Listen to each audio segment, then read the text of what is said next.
Okay.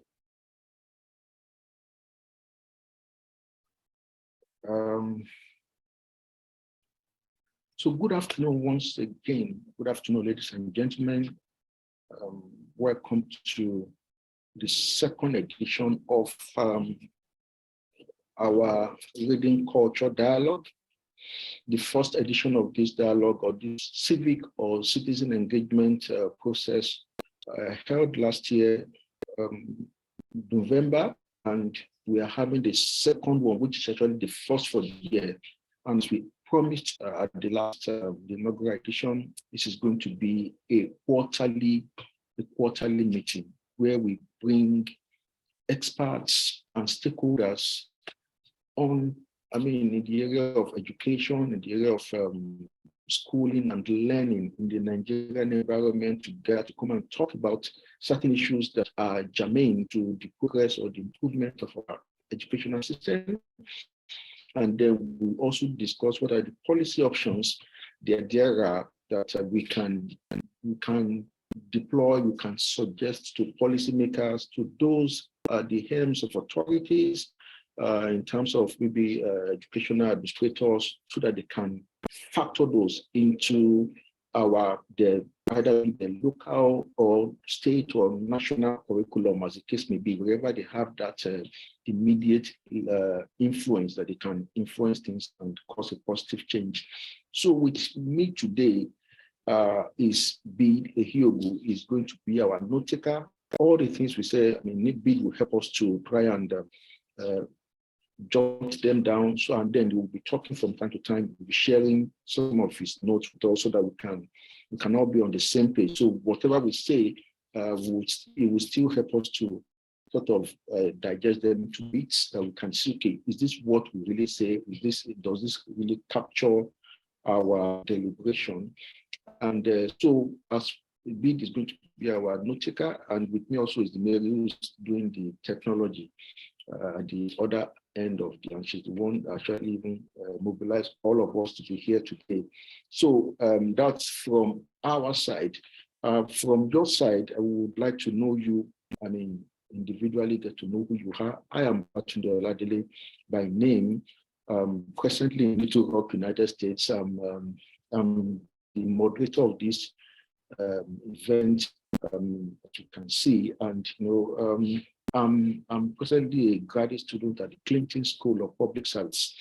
So that is who I am, and it's morning where I am. So pardon me if there are slips in my tongue when I say this morning. It's not because I'm out of touch, it's just because where I am is morning. I think I would like to call the callers individually as we are seeing us on the screen. This first person I'm seeing here is Shola Lebile. Please let's know who you are, what you do, and where you are joining us from. Thank you very much. Please, let's meet you. You need to unmute yourself. Good evening. Good evening. Everyone, can you hear me? Loud and clear. Yes, we can hear you. Okay, I'm Shola Lebile, joining from Obali Akure, Ondo State. Okay. What do you do? What I have for now. I just joined now. What do you do, Shola Lebile? What did I do? What do you do? What's your vocation, your occupation? Okay, thank you. I'm a civil servant. I work with the state government for now, and I also write my own private site. Thank you. So we have somebody from the civil service here with us in Shola Lebile. Next person I'm seeing is Flora Owobete. Please, let's meet you, please. Okay. Hello. Hi. Good afternoon, everyone. Good afternoon. So this is Grace Flora Owobete. I'm the exam officer, I'm the examination and liaison officer of the Lagoon School, Lekki, Lagos, Nigeria. Okay. I have my years of teaching as a classroom teacher officially is around 15 years. And Wow. unofficially, give and take, that I have been teaching children while living in school. I was taking them. It's span more than 30 years now. How many years? Altogether. How many is it gonna? More than 30. Wow. Wow. Mm. That's a veteran. I mean, not only for 30 years. No, that's unofficially, not following Unofficially, any yes, curriculum 16 and the years rest. official, Yes. 30 years unofficial. Yeah, I mean, more than 30, not just wow, 30, more than 30. that's great. That's Okay, great. from Sunday school to clubs Okay, now. and the rest. Okay, Well, nice to be here. It's good to be here. Nice having you around. Okay, next person I'm seeing is Tejumade. Okay, please, let's get to meet you.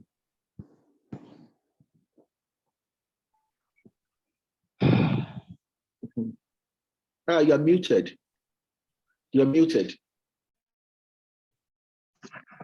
Good afternoon, all. Good afternoon. I am Tejumade. Okay, I'm a legal practitioner, and I'm also a writer. It's nice to meet you. Thank you very much, Tejumade. Okay. The next person on my screen is Neoma Okoro. Please, Yes. can you please?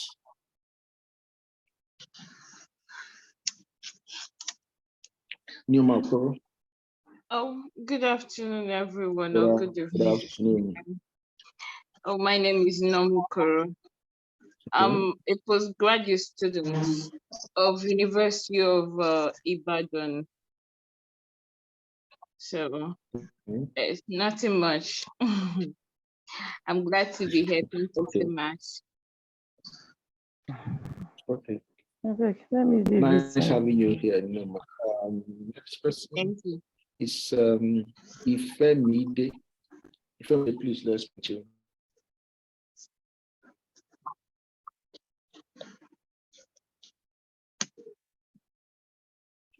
Hello, Ifemide. Hi, Ifemide, can we talk? Okay, we'll skip, we go to Chukuma Adekunle. Please, let's meet you, please. Hello, good afternoon, everyone. Good afternoon. My name is Chukuma Adekunle. I'm a teacher residing in Enugu State, Nigeria. Wow.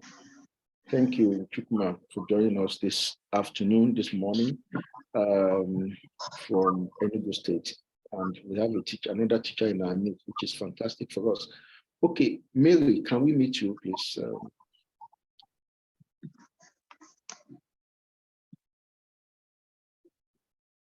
Hello, Mary, can you meet yourself and introduce yourself, please? Yes, good evening, everyone. My name is Mary, and I'm the administrator of LRF. Though it's quite noisy where I am, so I don't think I'll be able to talk much. Okay, nice meeting, Mary. I will skip. We have an AI bot in our midst, but I will skip him. That's Fred, our note taker. Fred is also taking note, but it's just more or less like taking a verbatim rendition of our discussion. So I will be skipping Fred and then go next to Bede. Bede, can we get to meet you, please?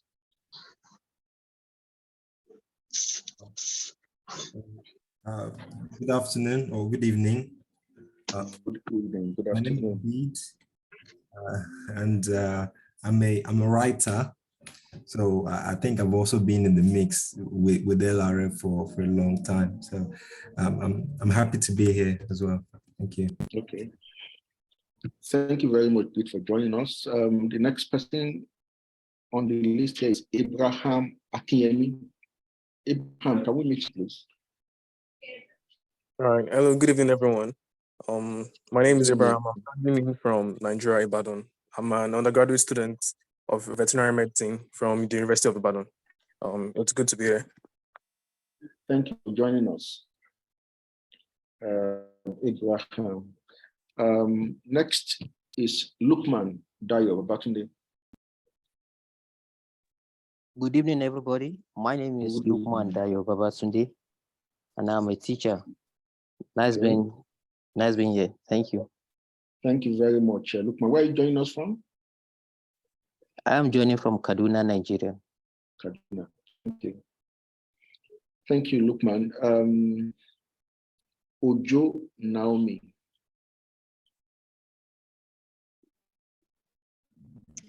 Good evening, everyone.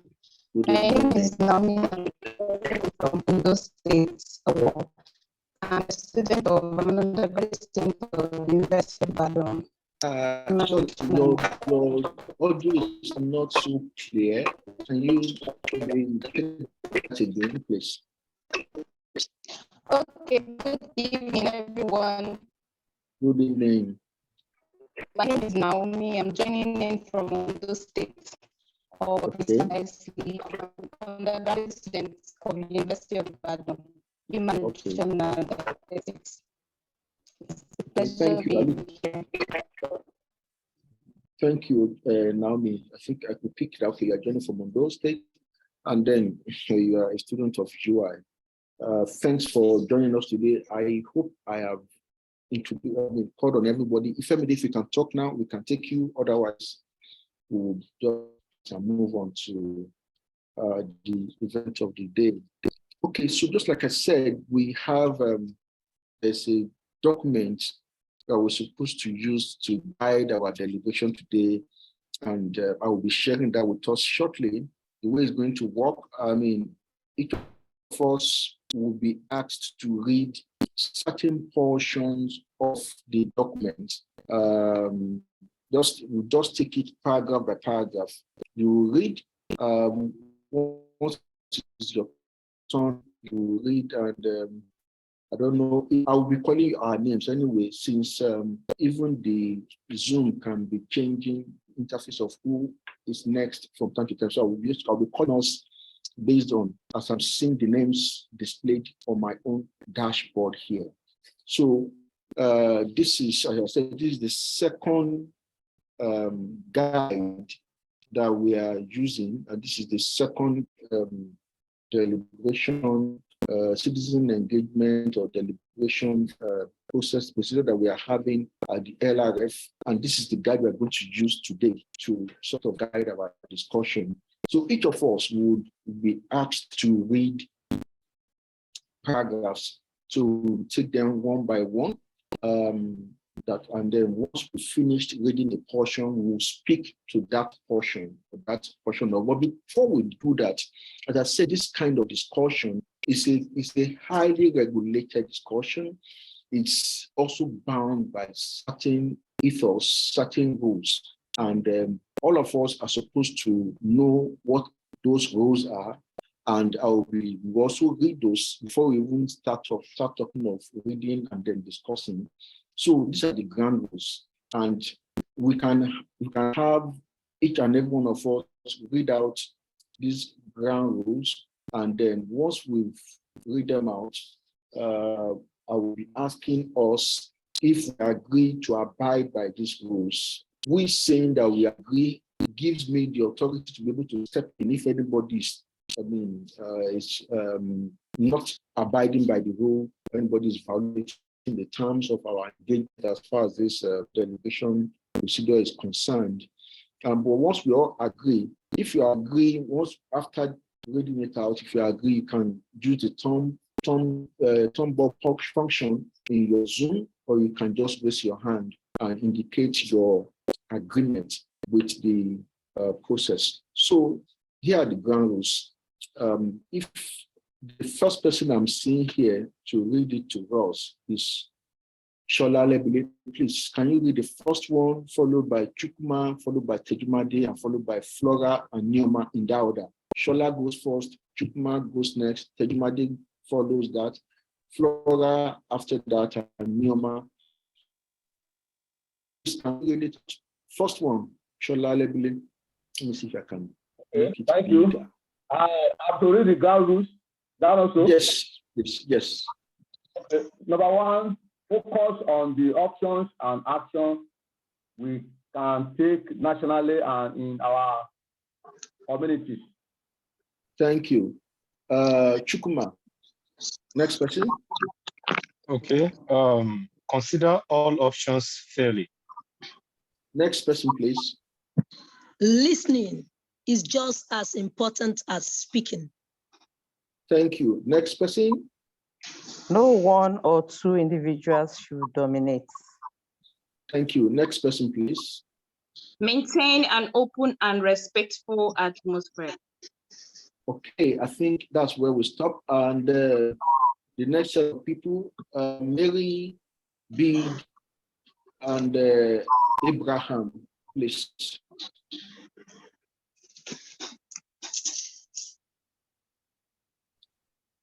Okay, I think it's Mary, really. I think it's just the last one. Either Mary or Beat can just, please just read the final one for us so that we can proceed. Everyone is encouraged to participate. Thank you. So do we agree to abide by these ground rules? If you agree, please, can you just click the thumbnail function? And if you check reaction in your Zoom, yes. You can say, or you just show your video and raise your hand. See one hand, great. Thank you very much. Thumbing up gives me the authority to be able to step in if anyone is not abiding by the terms of our engagement this afternoon. So, having said that, you can please lower your hands. Having said that, we'll now proceed to the discussion proper. I think the way I make it big is also making it also visible. Let me see if I can. Okay, I want to reduce it. Okay, I believe we can see the screen. I'm trying to make it bigger so that we can all, so that it can be more legible for us to see, but I'm not sure that is working out the way I want it to be, because parts you can make it smaller, then we expand it at our end. Well, I think it's even okay this way. It's okay now. Okay, so good. So now we are going to start reading them paragraph by paragraph. Once we are done with a particular portion, then we'll talk. So the first person to read, you can use the order that we just used to read the ground rules. The first person goes first. I think we can just have that. So Sholalebile goes first, followed by I think Chukma, is it Flora? And then we go and on, yes, and on like that. So please, the introduction. Sholalebile, over to you. Introduction. A school curriculum serves as a guide for teachers in preparing lesson activities for students. It helps schools focus on subjects that matter, set quantifiable goals, and track student development to ensure that teachers have a greater understanding, students know where they stand, and parents are informed. Moreover, a curriculum helps in measuring the learning pace of students so that they will be exposed to training content commensurate with their abilities. Thus, it is evident that a rich curriculum is the cornerstone of quality education in schools. Thank you. Thank you. Next person. This is Chukuma. However, the primary and secondary school system, the primary and secondary school system in Nigeria has suffered neglect for many years in the aspect of the curriculum, and this has led to poor or no reading ability among students. A 2016 study found that only 33% of Nigerians aged 6 to 14 are able to read. This means that a whopping 67% of young people in that age bracket cannot read and thus cannot use literacy as a tool for learning. Thank you. Next person, please. Such okay, a damning, Flora. Oh. Statistics. Okay. Oh, Please, sorry. Yeah, please. Can I go please on? proceed. Continue. Yeah, Yes. Such a damning statistics exist due to poor teaching methods and school curriculums that hardly reflect the contemporary realities of the student or equip them with practical skills for learning and cognition. The education system in Nigeria is effectively centered around exams, such that instead of reading to learn and broaden their horizon, students resort to cramming information to pass their exams, thus discouraging a culture of reading and knowledge acquisition. As a result, the ability of students to apply acquired knowledge to practical situations is compromised. Despite passing their exams, they struggle with knowledge transfer and fail to demonstrate comprehension of the subject matter beyond the classroom. thank you. Flora, I think you're next. Okay. Considering such evidence, developments, okay, where is it? Considering such evidence, developing an effective primary and secondary school curriculum that engenders a positive and encouraging learning environment is vital to the improvement of education and young minds in Africa's most populous country. Thank you very much. So for that, we'll resume again, but to discuss this introduction, does any of us have any experience to share with us that speak to this introduction that we just read about the state of education in our country, about our curriculum system? Please, the floor is open for any of us participants to be able to share any experience you have with this or any insights that you have that may prove useful to us. Okay. Well, from my experience, both as a student, a young student in primary and secondary school, and even to a very large extent, not now though, I will say that we have been using the traditional curriculum, which is basically teacher-centered. Everything revolves around the teacher. It does not even give room for a student. It does not spur interest in reading, in the reading culture, like the third reader just read. All we do then, and to a large extent, even till now, because what I've heard that they are no longer doing, during my days, there were lessons. When we have JAM to write, GCE to write, there are lessons. But now what people do, we cram, we teach to pass. And in some schools, teachers bow to parents' pressure and they want to cover the syllabus without putting in mind the learning process of the children. So it's a whole lot of challenge, not just a little bit. You see somebody that's finished SS3 and you're asking him or her simple questions of what he or she just learned, and he got A's in his papers or her papers, and they just can't recall. Why? Because the curriculum is not that friendly. But now I heard that Lagos State, they have reviewed their curriculum. It's not yet out, but they just did a review of it, which will be handed down to schools this term we have. It's the election that really interrupted it. And I'm curious, I really want to see what the curriculum entails. If it's going to be student-based curriculum or people-centered. Thank you very much for that insight, Flora.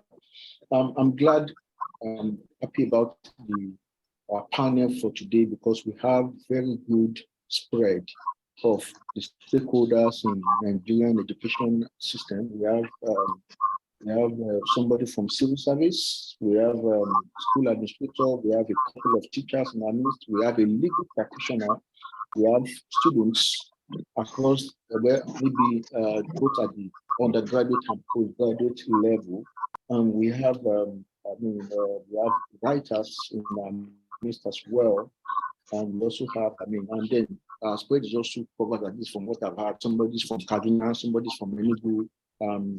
Most of us are from southwestern part of Nigeria, so that also gives us a good spread in terms of our coverage. So if I hear you correctly, Flora, you said that our current curriculum is teacher focused, doesn't meet maybe the subject needs of the teachers and not the outside needs of students. I hope I captured that correctly, because teachers need to teach subjects. So the curriculum is designed for the teachers teaching, not the students learning and application in the outer world. Does that capture what you just said correctly? I didn't get you. I didn't get you very well. Yes, I didn't get you. Can you rephrase your? To what you said that our current curriculum is teacher focused, is teacher based. And so that means it's patterned or it's tailored to help the teachers teach their subjects. It's not tailored to help the students learn and apply to the outside world, because the essence of schooling is to learn and then to apply what you've learned in the workplace, in the outside world. But our curriculum is not presently meeting that need. Well, I think in different schools, they decided to moderate the curriculum. Now you are making a curriculum, you are not having it the back. There's this how will I've forgotten the name to use. It's acronym called SMART. When you are developing a curriculum that will be broken down into syllabus, into scheme of work and lesson plan, are you considering that? Are you considering these factors? That is it specific what you are going to teach? Is it measurable? Is it attainable? Is it relevant? Is it time-based? You load the curriculum to be so heavy. And where's the time frame? And when we are going to talk about, when we are talking about curriculum, we are not just talking about private schools. You know, you can, even with private schools, it's not even easy. Much more of public schools where you have a whole lot of students and pupils that are there.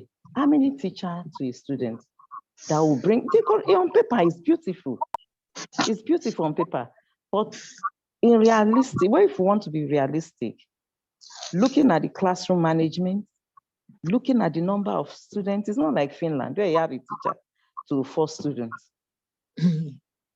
So you will not see a teacher running against time. In that process, the teaching methodology is teacher-based. It can be pupil-centered. That's the challenge. Okay, thank you very much. So there's a whole lot of things that need to be considered when we are building it, not just talking the children. Okay, thank you very much for that. So it's not just about teaching, just for the fun of it. No, not just about teaching to learn and then to practice or to apply. Yes, the cognitive, the effective, the psychomotor of every child must be put into consideration. Thank you very much, Flora. Does anybody have something to add to that? Any other insight? Does anybody agree? Everybody agree with Flora? You do not agree with her? Please, you have the floor. Feel free to share your view. Okay, Naomi, please go ahead. I just want to say I agree with that. Because in university setting, you get a lecturer. Your audio Naomi, it's not so clear. Maybe what you do, can you disconnect your audio and then reconnect it back and see if that works? Disconnect your audio and reconnect it back. Does anybody else have something to say while we wait for Naomi to fix her audio?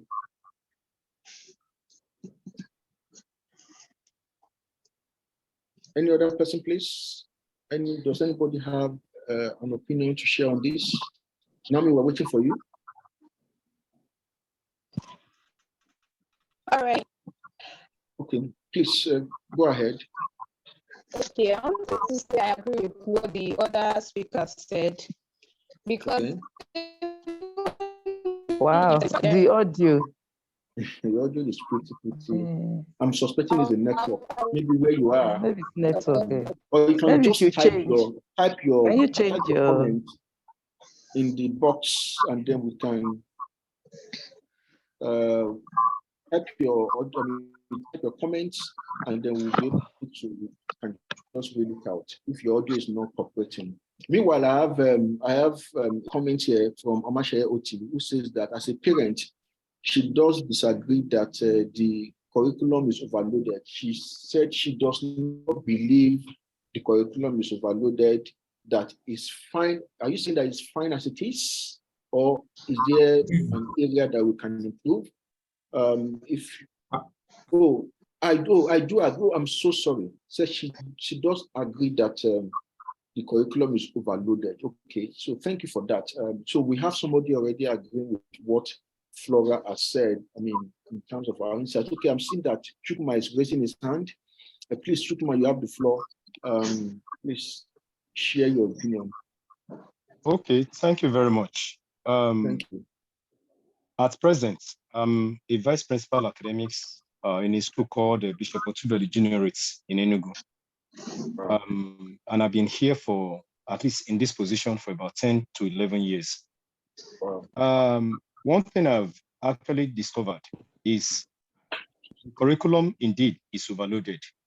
But one catch to what you personally said in the introduction is that our students learning, or are they just cramming, at least from what some of the things we've heard, are they just cramming or just trying to pass exam? Actually, that is the focus in the majority of the schools. The focus chiefly is for students to pass exams, not for them to learn. Apart from being the vice principal academics, I'm also a teacher in literature. I teach literature and I've been teaching senior classes for some time.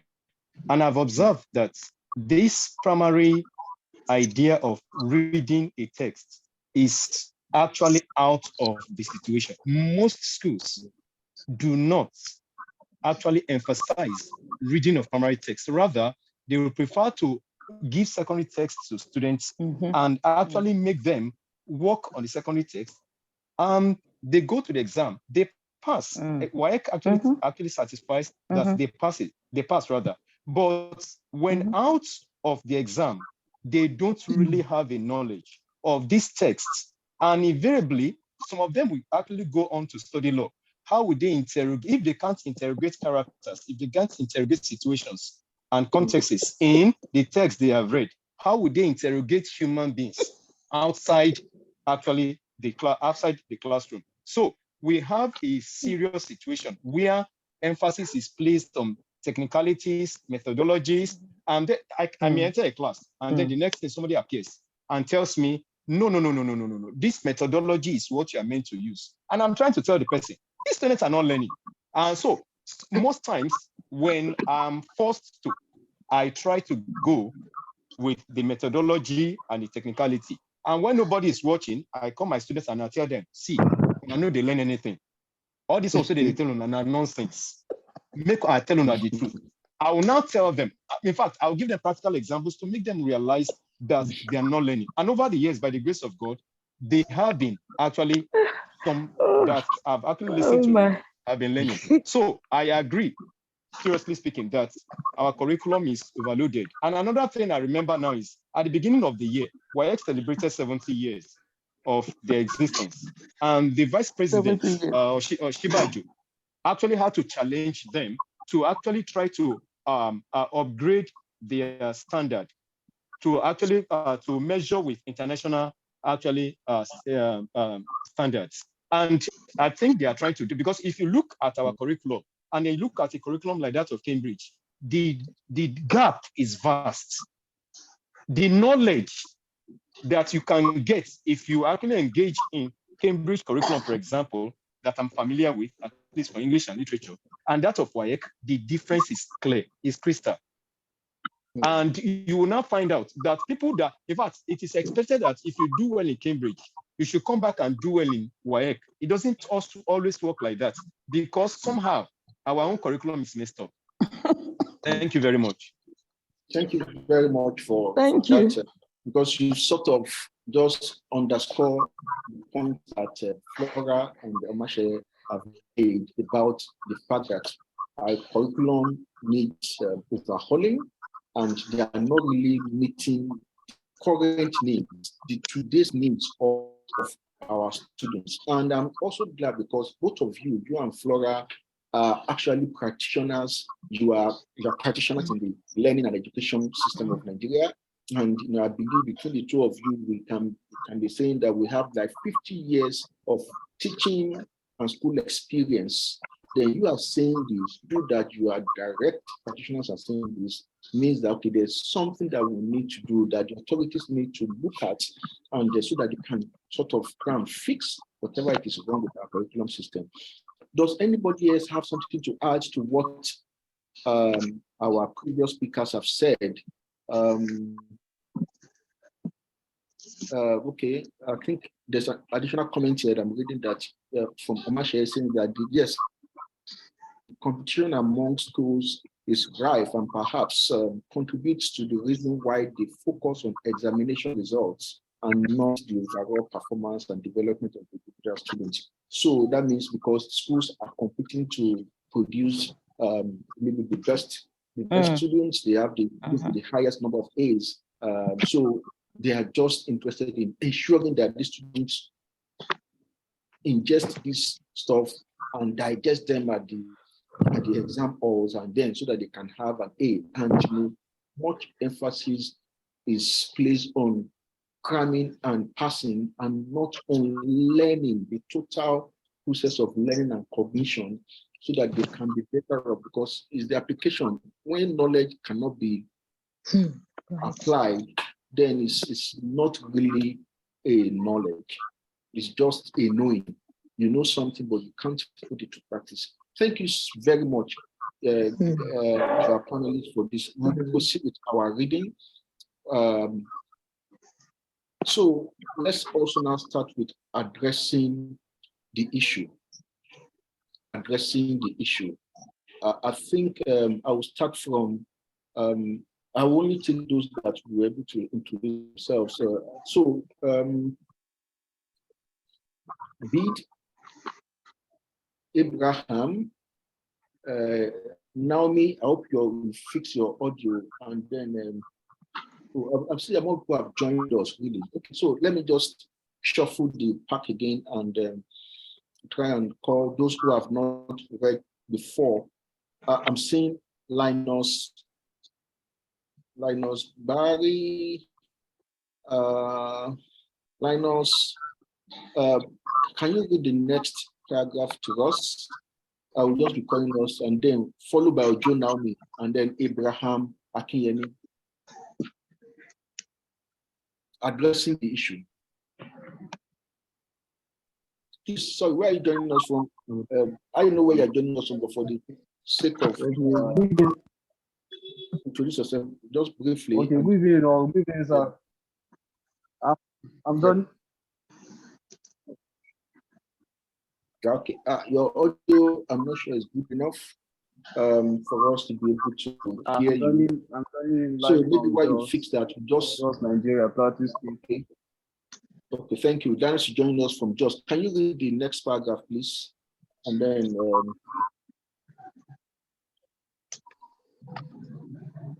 please over to you. Okay, sorry. Starting from addressing the issue. Yes, addressing the issue.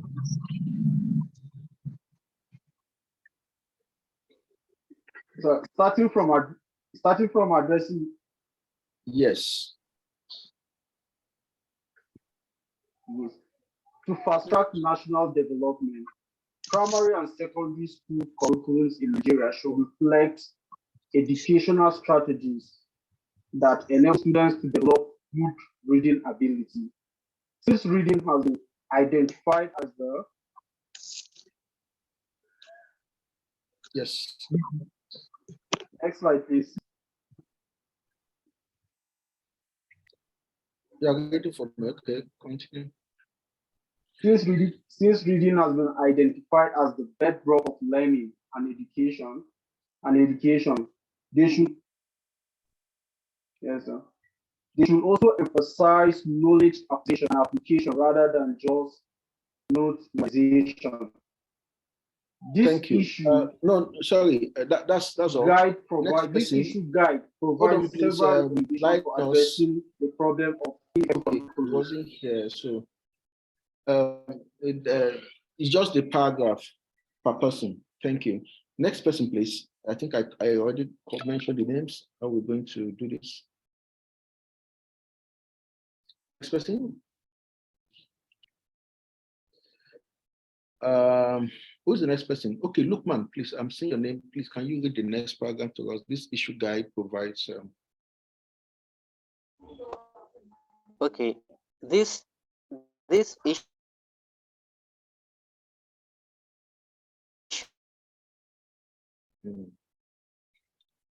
This is one of the downsides or drawbacks of technology. Not everybody will have a smooth technology. I mean, at the same time, we can't hear you at all, Lukman. We can't hear you. I think we'll just move to the next person. If while we wait for you to fix your audio, next person, please.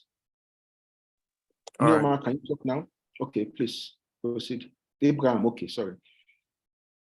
Please, okay, This issue guide provides several recommendations for addressing the problem of ineffective curriculums. These recommendations have been grouped into two stages. The first is the development and planning stage, and the second is the possible strategies. Thank you very much. Who is the next person? Neoma? Okay.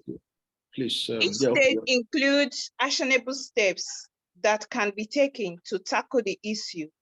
However, each proposition is also accompanied by its own set of drawbacks that must be carefully deliberated upon. Thank you very much. Next person, please. Omasha, you want to read for us?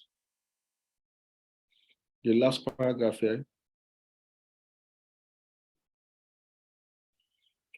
Okay. If you can talk bid, please. Can you read the last paragraph? Sorry, this is the way, this is the convention for this particular deliberation process. So everybody has to read, everybody has to read, and then we now discuss based on our reading. Bid, can you talk? It must be. Cannot... Okay, please continue. It must be noted that the suggestions presented in this guide are by no means exhaustive. Moreover, rather than necessarily being strategies that can be adopted, they may also serve as a foundation for building more effective solutions that address the problem comprehensively. Thank you very much. Okay, so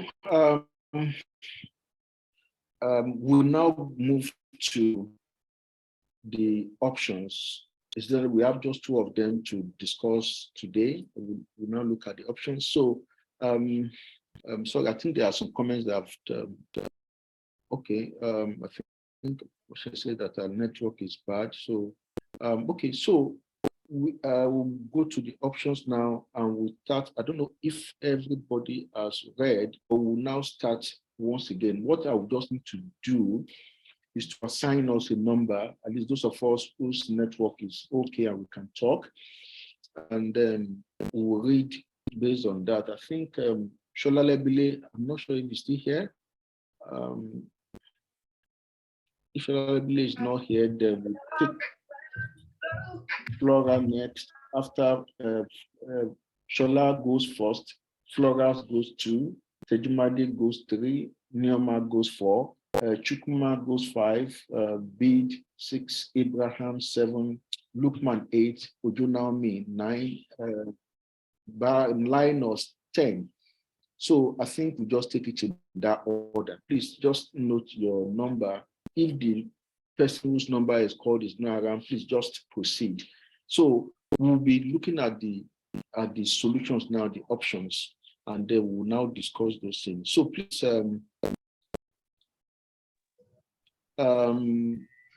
number 1, Shola, if he's not here, then the next person, Flora, please, let's take from the stage 1, development and planning.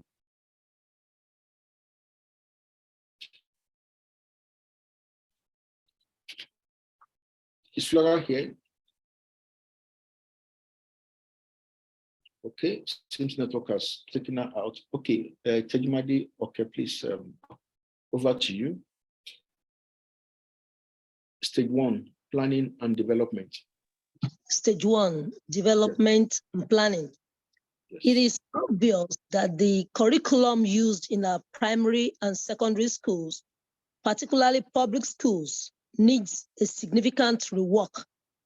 Instructors from different grade levels can be brought together to look at students' literacy and other crucial aspects of education and determine how they can be improved. Experts should be engaged to compare the current curriculum of the Nigerian system with those used in other parts of the world, while taking into account the local context, and devise an efficient curriculum that will develop the intellectual capacity of students. Thank you very much. Next person, please. Neoma. Teachers should also be provided with adequate training to enable them to develop better skills with which they can look out for better teaching methods that can be incorporated into the curriculum as and when due. Thank you. Next question, please.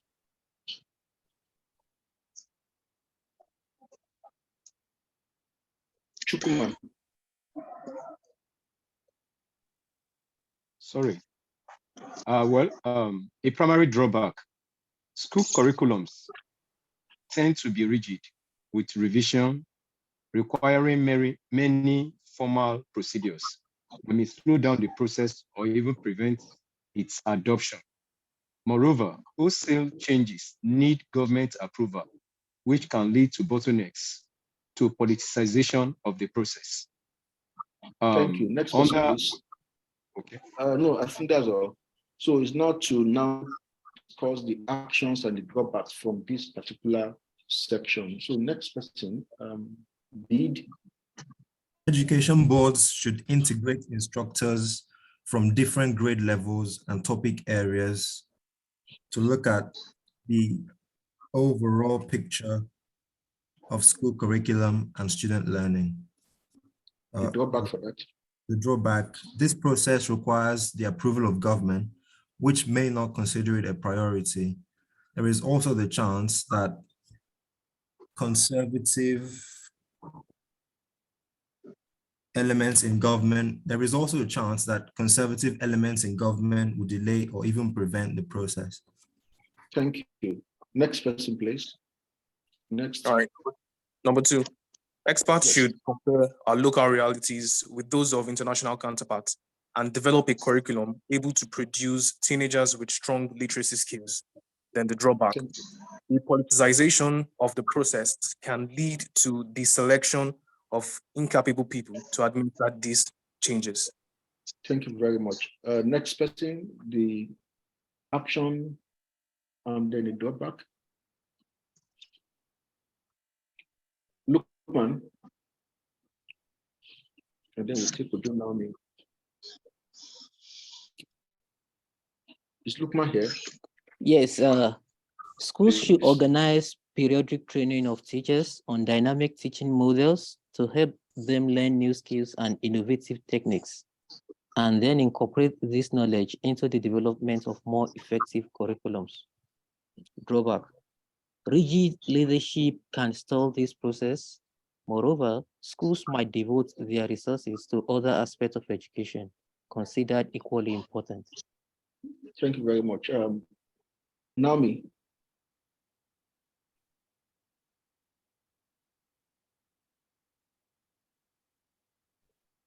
Naomi, can you talk?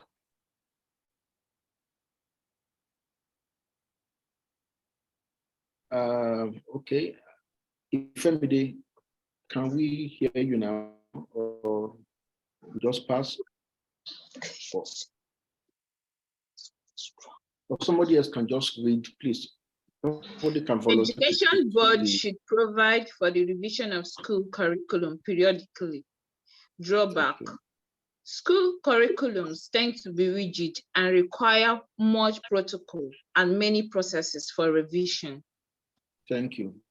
So these are the issues. What do you think? What else can be done to develop or to improve on our curriculum, and what are the drawbacks that you think will affect these solutions? So we are speaking to this. Part of our issue guide now, where we are looking at the stage one, the development and planning of a new curriculum for Nigerian education system, and then we'll discuss this. So please, what do you think do you have any insights? Do you have any experience you want to share with us? Do you have any information you think we should know, or that people that policymakers or the teachers should know in doing this? Please, you have the floor. Lukman, you want to talk? Okay, thank you. Okay, thank you very much, the moderator. I wanted to contribute during the introduction, but due to my network imbalance.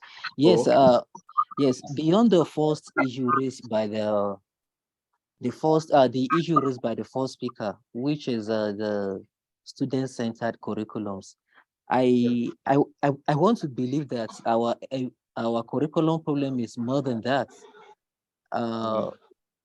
Well, student-centered is also part of it, but you agree with me that the curriculum we operate in Nigeria is an obsolete curriculum, generally speaking, because I couldn't relate it. In the 21st century world, the Nigerian university system will make it a prerequisite course that our students should learn about European civilization. Meanwhile, they are not teaching the students African civilization. So sometimes I find it difficult to reconcile this process. Why should we emphasize on teaching foreign cultures, foreign values over ours? So coming back to a way forward now, we have a long way to go. First, the moderator once suggested that there is a need for an overhaul of the curriculum system generally. Yes, I think we should emphasize more on the hands-on activities in our schools in order to fit into the 21st century world. Yes, what I mean by hands-on activities, what the student can see, what they feel, because the world is changing. We need to change with it. Technology is driving most of the things we do now these days. So why don't we localize this thing and also at the same time embracing the state of the technology? Apart from the hands-on thing, I think we should move further away from lecturing and teaching method to more of a inquiry and a discovery method of teaching. Yes, inquiry and discussion method of teaching. By this, the teacher can always try to gather the previous knowledge of which the students have. You will be surprised that most of these students are exposed in terms of technology, because many of us are comfortable in learning in different ways. Some people are comfortable more in learning by reading. some is by seeing practical things, some is by touching, some is by listening. That is why I will also suggest that the integrative method of teaching, which comprises of reading, speaking, writing, and listening, they are also part of learning. Different individuals, different students, we have a way of learning, especially in this 21st century world. We can move away from student-centered, overhaul our curriculums, which is obsolete actually, and we can also use the integrative method. I think for now, this is my intervention. Thank you. Thank you very much, man, for this. Where you initially started by addressing some of the issues discussed at the introductory part of this, our deliberation. And then you added, more to you. The issue we even have the curriculum is not just student-centeredness. It's even the fact that the curriculum itself is obsolete. So then you added another dimension to the discussion that, okay, yes, it's student-centered, but it's also obsolete. It's not, it doesn't align, it's not in trend with modern realities, with the 21st century age that we are. And then, you talked about the fact that, why are we also teaching foreign civilization when those civilizations, they don't talk about African civilization? And I remember that we had the same line of thought at the very first reading culture dialogue we had in November, where some of our panelists were saying that, hey, we have students, how can we be teaching our students with Western culture, Western ideas?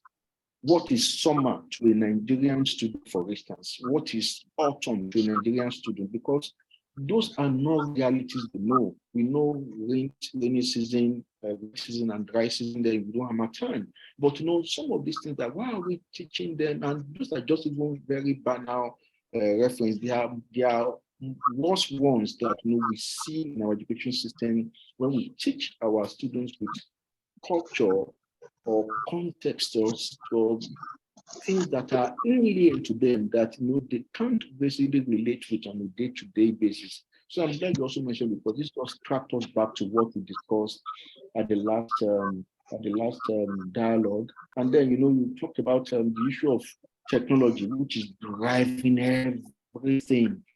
Technology is driving everything. So to what extent is our curriculum compliant with technology? To what extent are students being made to be technological savvy, even right from the elementary schools?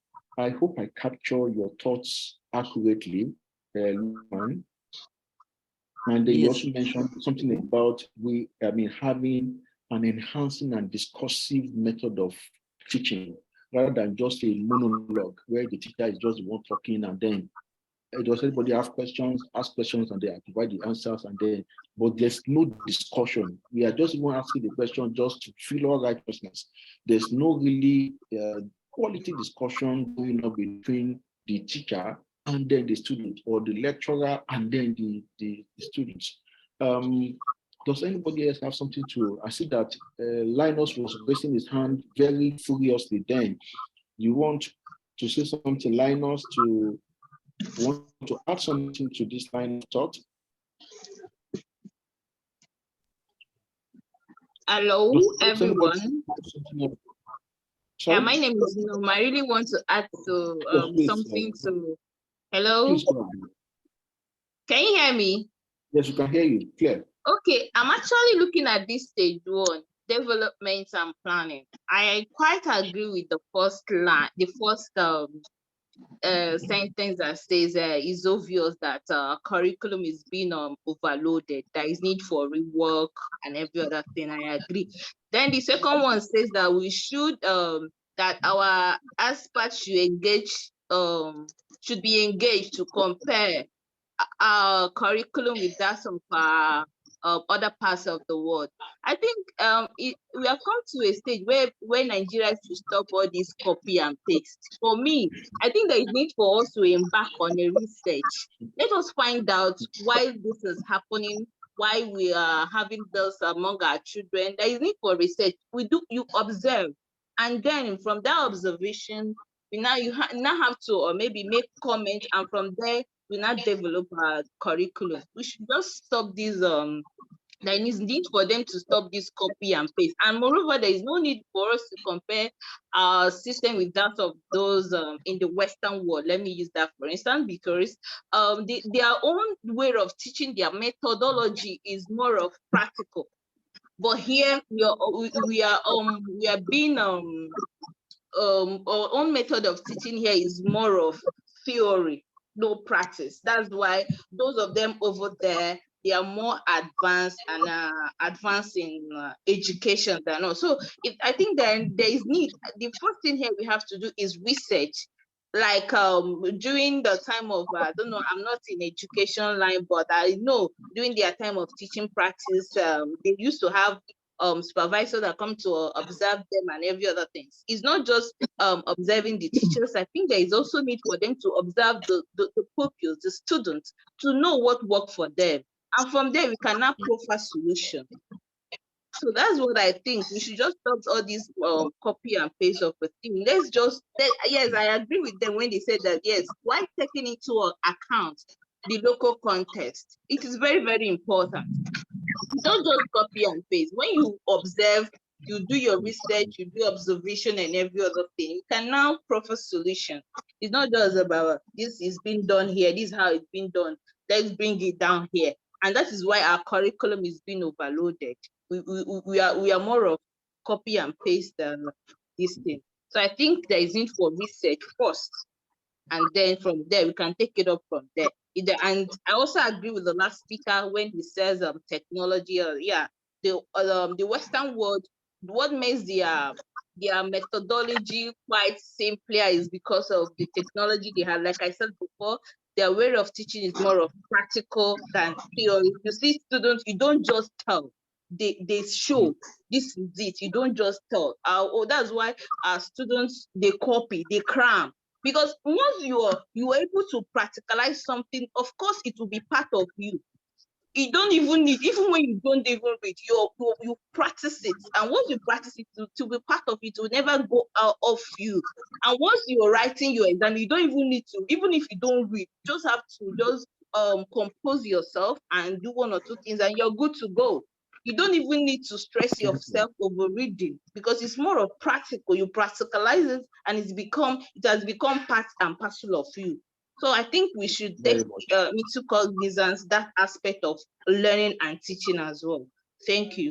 Thank you very much, Noma, for this. I mean, you on one hand, you agree with what Lukman just said about the fact that, hey, guys, I mean, our teaching method needs to change it. We need to overhaul our curriculum because, and then we can't even start talking of overhauling. There's no research. What are we overhauling? What are the issues? What are the gaps in the curriculum that we want to now change? And how do we now go about that? The first thing we have to do research. We have to know what is obtainable, what even works for us here, and how do we make our own curriculum to also align with the practical nature that we know that they use in the Western world. I hope I'm able to capture thoughts accurately. Now I'm saying Chukman, Abraham, raising their hands. So Chukman, please over to you there, Abraham. Okay.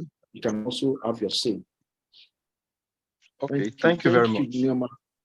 Yeah. Okay, thank you very much, sir. I just want to appeal to all the discussants. Sometimes in the course of trying to throw the bathwater away, we also throw the baby away. We should be careful. Everything about our curriculum is not bad. If everything about our curriculum is bad, we shouldn't have our students going abroad and doing well at all. There will be no need for any one of them. If our curriculum is so bad, so terrible, we shouldn't have any percentage, not one or two, going abroad and doing well. But we have a situation where, due to some positive aspect of our curriculum, they go there, they go out there and they do well. Secondly, we have a situation where when we have foreign students come into our own situation, they struggle a lot. They struggle with certain aspects of our curriculum. For example, copying, notes copying, for example. They struggle with it. They struggle with our approach to learning, to teaching, whether practical or theoretical. Now, so I want to appeal that we should be careful. The idea of research, I don't think that a nation like Nigeria does not have a blueprint. It is possible that some people in power are not allowing those that know about it. I can't claim to know anything about this blueprint, but I know that we have intelligent minds in this country that have blueprints on the way forward. So I don't think actually that the research is actually what we need now. I think the research actually has been done. I only think that we should stop politicizing the matter so that those that have what it takes, those that have already done the groundwork, can actually be allowed to tender this work they have done. And then I think we can take off from there. Thank you very much. Very much, Chukuma, because you sort of now just give us a level of a balancing act that, hey, yes, we are seeing all these things about our curriculum is faulty, is this, is that, but hey, I mean, it can't be all that bad, because we still have students living the shores of Nigeria, and they are doing well when they travel abroad.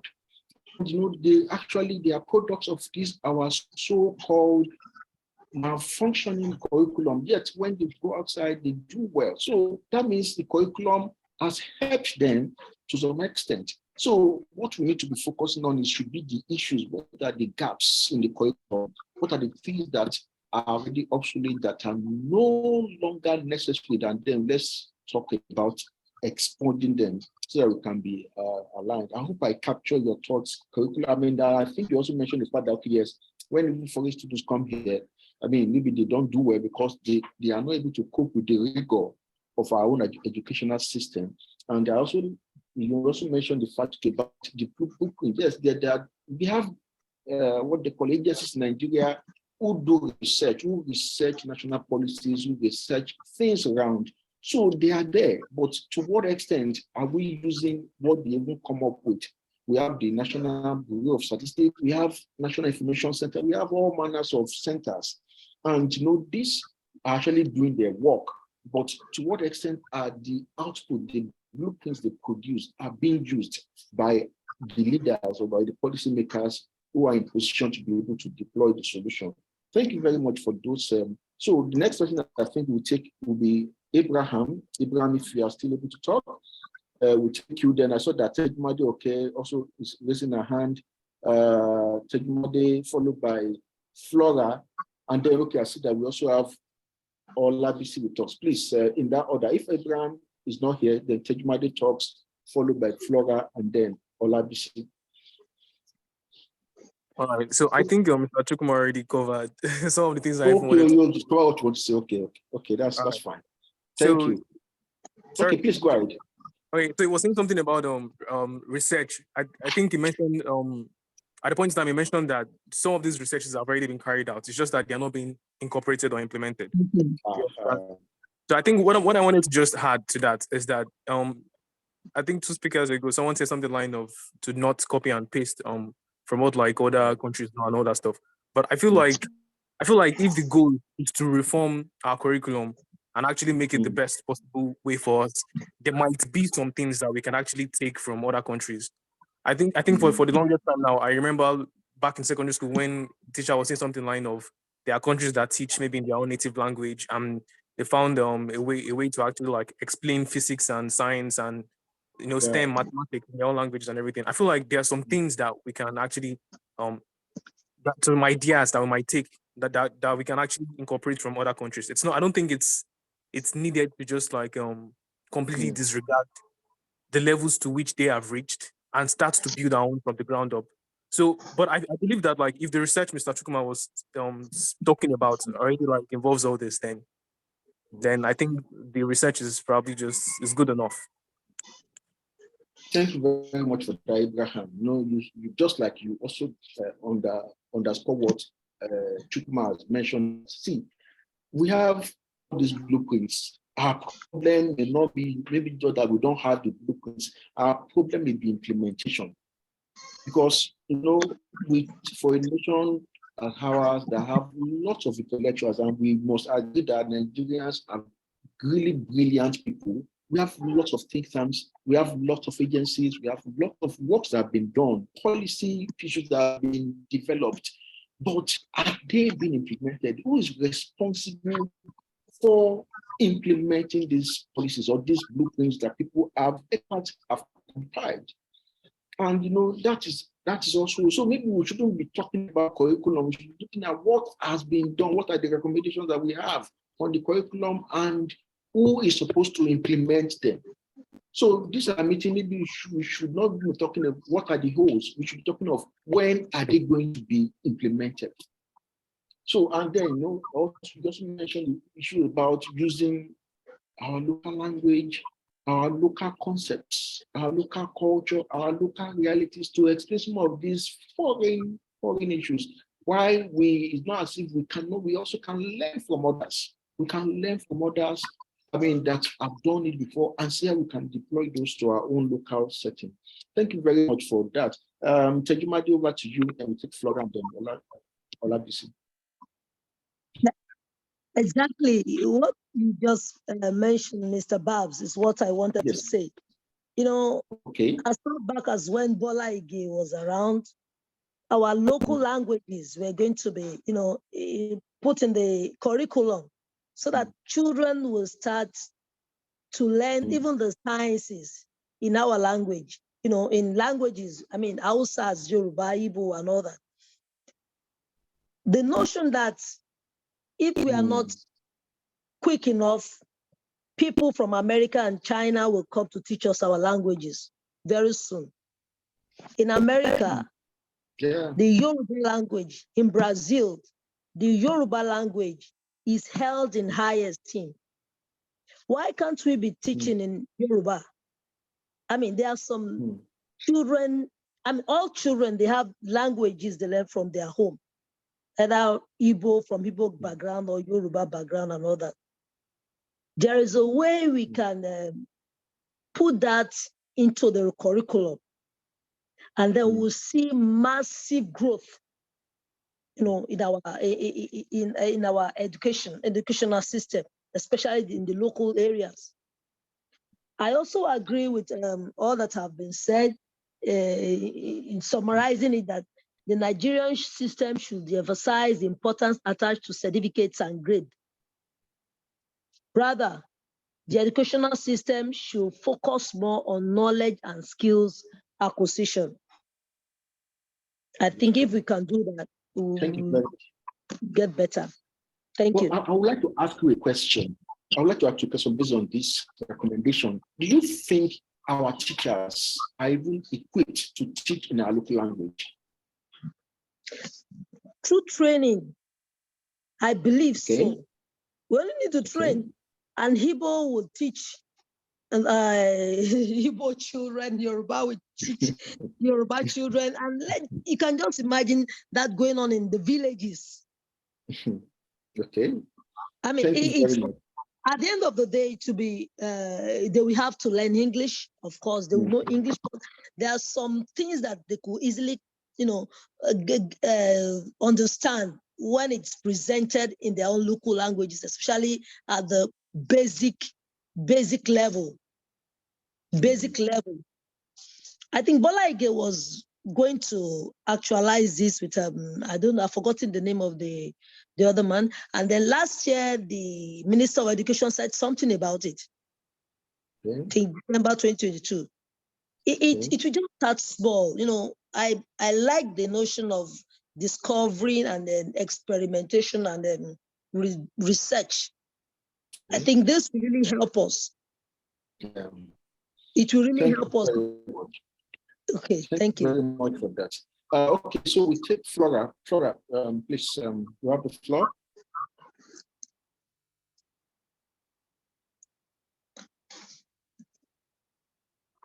Flora, you are muted. You are muted. It's okay. All right. Okay. Yeah. Okay, I said the last speaker just said more than 80% of what I wanted to say, but I wanted to mention to, I think, Mr. Lukman, that it's not, I don't think any of us is saying that our curriculum is bad. We're only saying that it's just overloaded and needs to be reviewed. You understand? That's what I see. And I also wanted to mention the issue of certification that we place more emphasis on. And our technical schools are dying. And like Mr. Lukman said, he said that when we go abroad, we do so well. When they come here, they struggle. Look, their intellectual is in their brain.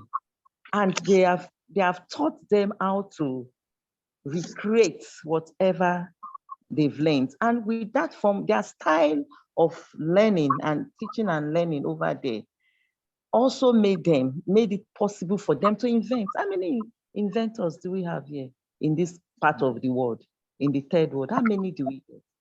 Yes, they are not, they come here, they struggle, but there are things are working over there. Can we outgrow the education we acquired? No, we cannot. So I think we are, the curriculum, curriculum is the broadsheet of everything that we are doing. It has to be innovative and encouraging. Look at the young guy that dropped out from the university, built an automobile. Who is encouraging? He's on Facebook, I saw it. I just pressed like. That's what all of us will press.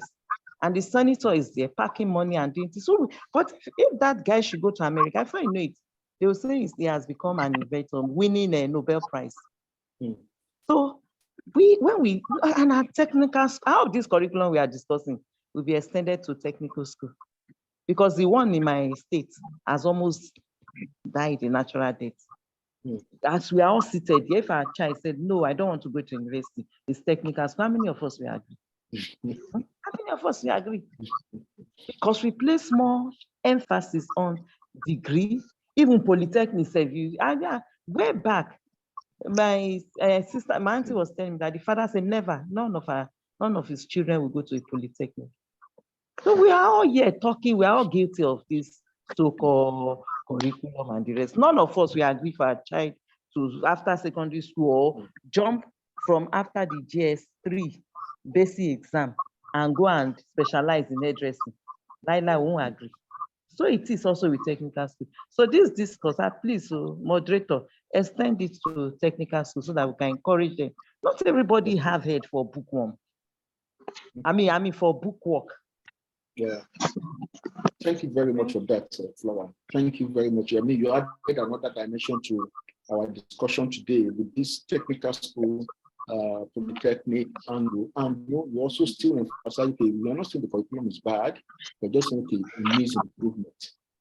Thank you very much for that. I think we'll just go to Olabisi now so that we can hear from her as well. Please, over to you. Hello, good afternoon, everybody. Good afternoon. Good afternoon. Oh, I'm happy to have come on board. Sorry, I'm joining late. I couldn't get the link on time. So, be that as it may, I'm happy to come in at this moment. Please, can you give us a brief intro about yourself? I know you, but so that other panelists can know who you are, your background, and okay. Can you see me now? Yes, we can see you. I just want to know who you are and what okay. do.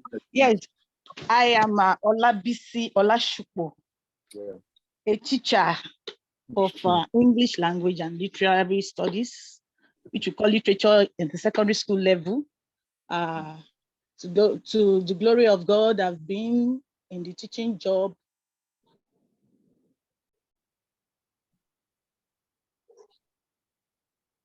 Wow, I think the network froze. I think that's close to 30 years. Wow, okay. But I've been a government worker. That is, I teach in the government secondary school since 2005. Wow. So I would like to address this issue from the implementation angle. Yes, our students will do excellently well abroad because our curriculum, I must let you know, it's very rich. As jam-packed as it is very rich. But the problem lies with implementation. And that's where the Nigerian factor is in. Everything, as we know in Nigeria, is politicized. When you go to Ministry of Education, the quality of people that are there to implement this wonderful job of professors, seasoned scholars in their field, is being truncated by nepotism. The Commissioner for Education happens to be my brother's son that must be there to so that I will compensate him for whatever support he has given me. You know, all this stuff in Nigeria. So by the time the hard work of professionals are handed over to these educationists that are supposed to implement it, then we start having a problem. And oftentimes, I must let you know, majority of these ministry workers are not seasoned at all. We know the problem we have. And that also boils down to the quality of teachers being employed, majorly government schools. These are some of the basic problems that is truncating our curriculum. And if this continues, the problem continues. I've witnessed so many situations whereby a teacher employed does not have the grasp of the curriculum, especially this 21st century era. Majority of teachers in our secondary schools are not IT savvy. So we still go to the old method of pedagogy, which is teacher-centered. The problem is vast, but I will just, I love some. I could remember in those days when we were in primary school. I could remember the school I attended. I attended a public school all through my life. Then there is a way that entrepreneurial skills had been incorporated into the curriculum. I don't know at what point in time this had been expunged, only to be reintroduced of recent. But we are having problems because the crop of teachers we are having, they are not familiar with this. They see it as tedious. I could remember in my primary school days, I attended Sabongeri LSB Primary School. From class 4 in the primary school, we were introduced the male-to-male oriented fields. There is always a period per week for entrepreneurial skills. Majority of you that are in my age bracket remember that even behind our classrooms, we have what we call Nature's Corner and marketing. There is a period for marketing, whereby we be taught marketing skills. You be a trader, I'll be a seller, you be the buyer, all these skills. And it is done in a playway method so that before we leave school, we have acquired these things, you know, just naturally, because those who planned the curriculum really monitored it to the point of implementation, and we have passionate teachers. How many teachers are that passionate today to really go down to implement this? And one thing is, if you see a very passionate teacher today, the environment itself is discouraging. I could remember a very sorry case in my former school. The government is doing well. I must commend them in line of timely review of sciences, the field of science. There is a timely review. But I must say, when it comes to the field of arts, they are lagging behind a lot. I'm giving you a live report of what I see. Just the last school I have been transferred from, when WAEC and NECO, the curriculum for literature is usually 5 years term. So after 5 years, it will be reviewed, another new set of text. You won't believe it, that this aged curriculum prepared for literature by the national curriculum body and the book, the syllabus sent to schools. We are not in tandem with harmonized NOPA and WAEC series, because the people in the ministry do not care to update themselves about what examination bodies are doing. They do not have the passion for that. So the problem is implementation.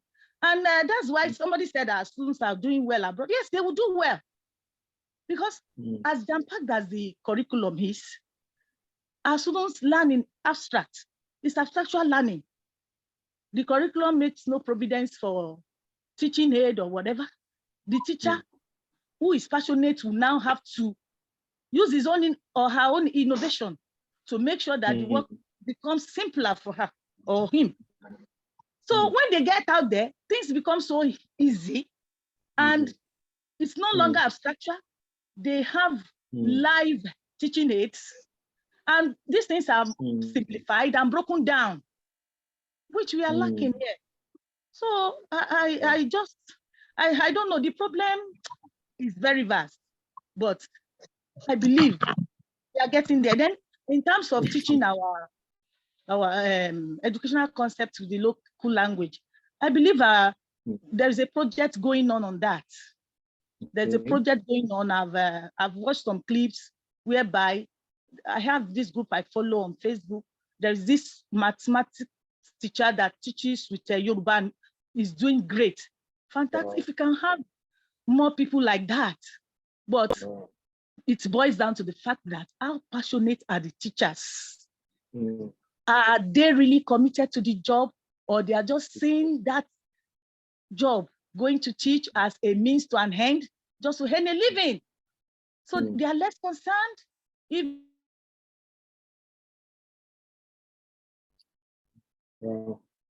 the network is frozen. Thank you very much. I mean, we have another veteran here. I mean, I think our network has just frozen up. But you know, there's so many things, and I know from what I took there in terms of notes, I mean, mention the fact that, okay, well, just still emphasize the fact that our curriculum is very rich. There's no debating that. It's just how it is being taught, and maybe the method of transmission that maybe also be looking at as where the issues are. And then, you know, something about nepotism, where we have maybe because somebody knows this person and that person is given positions that should be reserved for experts, for field experts, for experts in those areas. And when you have nepotism filling position that is meant for technocrats, you tend to see wrong results because no unqualified person will be able to deliver a technical solution. And I think that is also something that she mentioned that is also very, very key.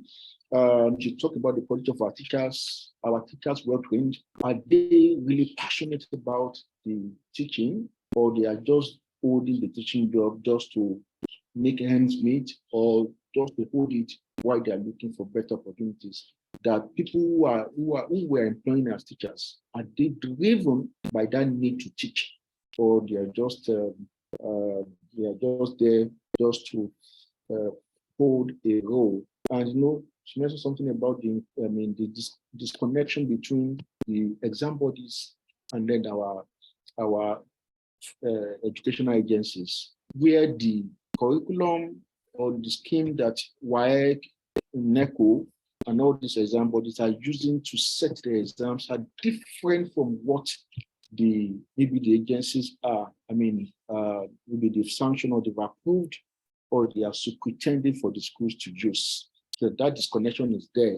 And you know, the points that she also mentioned about the need for us to, that much of the improvement, because somebody said, yes, you see that our students, I think that's articulated that, okay, when you say our students go abroad and they do well, and she gave an insight to that yes, we are saying that maybe some of the teachers are not so passionate, but you know, a lot of them are still also very committed to what they are doing, and they have to improvise, they have to try to help the students in their own way. And those are the ones you see that when they leave the school, because of the extra effort that the teachers put in place, they end up doing well perhaps outside or wherever they find themselves, because the teachers have gone the extra step to try to make the learning materials accessible and understandable by the students. So that, okay, maybe, I mean, it may not be that maybe the curriculum is the one actually even doing the work, but it could be the extra effort on the part of the teachers. Unfortunately, she's not here to agree or to disagree with what I've captured there through. Okay, we have Adekunle, please, quick, Chukuma, quickly say yes, your view as we move to the next point. Please, I actually want to react to what Auntie Tejumade Tejuoke actually talked about. And I think Elijah also said something about it. Okay. We might have a blueprint where our indigenous languages will be used to teach, and it will help a lot. But the manpower is not available, because on a daily basis, we are killing that language. We are killing our languages. I may not be able to speak much for what is happening in the western part of Nigeria, but in the southeast, where I reside and have been actually been for some time, studying Igbo language in the universities is not something that we all go out for. So if we have, the research has been done as far back as actually, even before Bola Ige became a governor, there have been researches along that line. And these researches have worked, but the willpower to actually bring them to manifestation has not worked. I know of a governor in the Southeast who actually gives automatic employment to anybody who studies Igbo language. And he just one governor out of about 5 or 6. So the manpower is not there now. We don't have that manpower now. I can't speak categorically for the Southwest, but I know in the Southeast, for example, if you actually say, okay, you know what, now let these subjects be taught in Igbo language, it will be very difficult to find actually people, to find the manpower to actually disseminate these ideas. And then on the other hand, Elijah mentioned the issue of literature. See, we have more than 4 exam bodies in Nigeria. And at a time, it was agreed that for some reasons, there should be an alignment in certain things they do. For example, in literature and English language, the texts that are to be examined should actually be similar. So WAEC, NECO actually agreed, and so on and so forth. But you will not have a body like JAM saying, you know what, I'm not going to follow that pattern. I'm going to actually change what I'm going to do. Now, there are actually advantages to it, but there are serious disadvantages to it. So what actually I want to actually drop now is, please, in fact, why I'm still on this discussion is, if we are talking about encouraging reading, that is actually my own issue. We have a body of students who are not reading. We have large set of students across the country. Whether you have a good teacher or you have a bad teacher, majority of our students are not reading. So whatever we are talking about concerning curriculum, concerning this and that, how do we help them to read? I teach in a secondary school and it's a boarding school. Night prep, our focus for night prep is basically, when you come to night prep, you review what you have done for the day, you prepare for what you have for the next day, and possibly if you have an assignment or thereabout, you can actually see to it. But I find out that on daily basis, that we don't achieve that. If we achieve one, well, that is actually good for that day. Most times we have note copying and other things. When will we start reading? When will we start reading? Please, that is my own submission. Thank you very much, sir. Thank you very much, Chukuma, for that. You still, emphasize the fact that yes, this disconnection among the exam bodies are there, and until we synthesize our blueprints, to synthesize our documents, our rules of engagement, we may not actually even make much progress in terms of even getting the best out of the students, because when you have, these students preparing for different, I know some of them, they take multiple exams. So this one is preparing, if a particular student is preparing for WAEC own curriculum, NECO's own curriculum, JAM's own, I mean, that's already disorienting really for the students. So, I mean, that we need to still talk about synthesizing them together.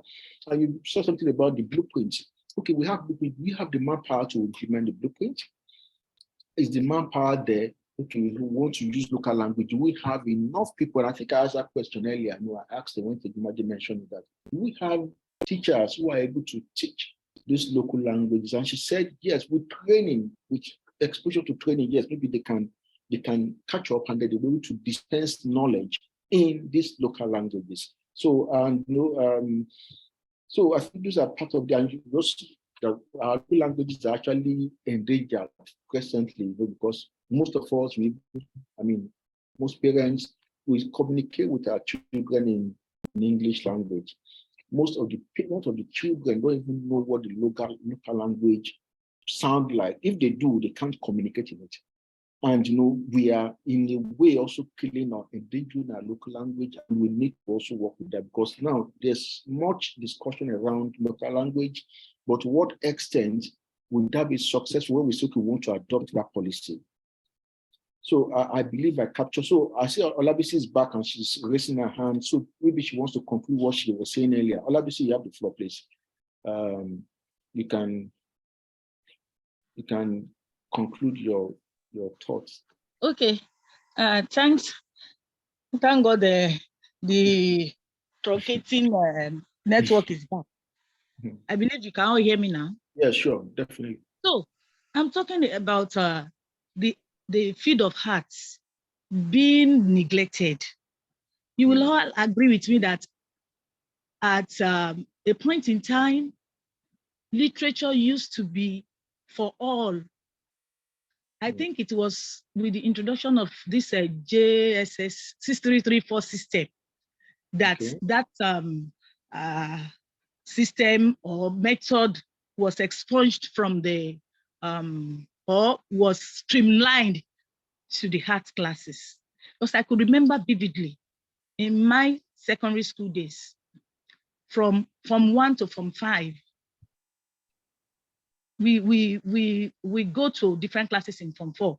But as an art student, I could remember vividly, I took geography with my science students, and my science students took literature with me. But I never knew who came up with that idea that literature should be streamlined to just art classes alone. And that is where we started getting it wrong, and how the reading culture starts to dwindle. Now, it still boils down to the problem of implementation.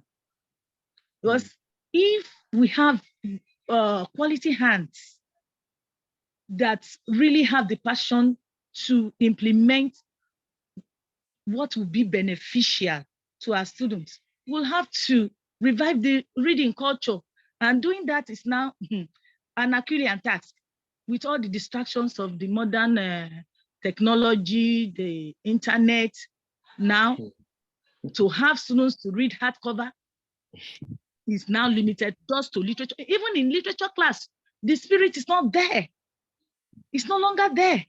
In fact, sometimes we as teachers, we get so frustrated, would at times adapt this text, would download the soft copy for them in class.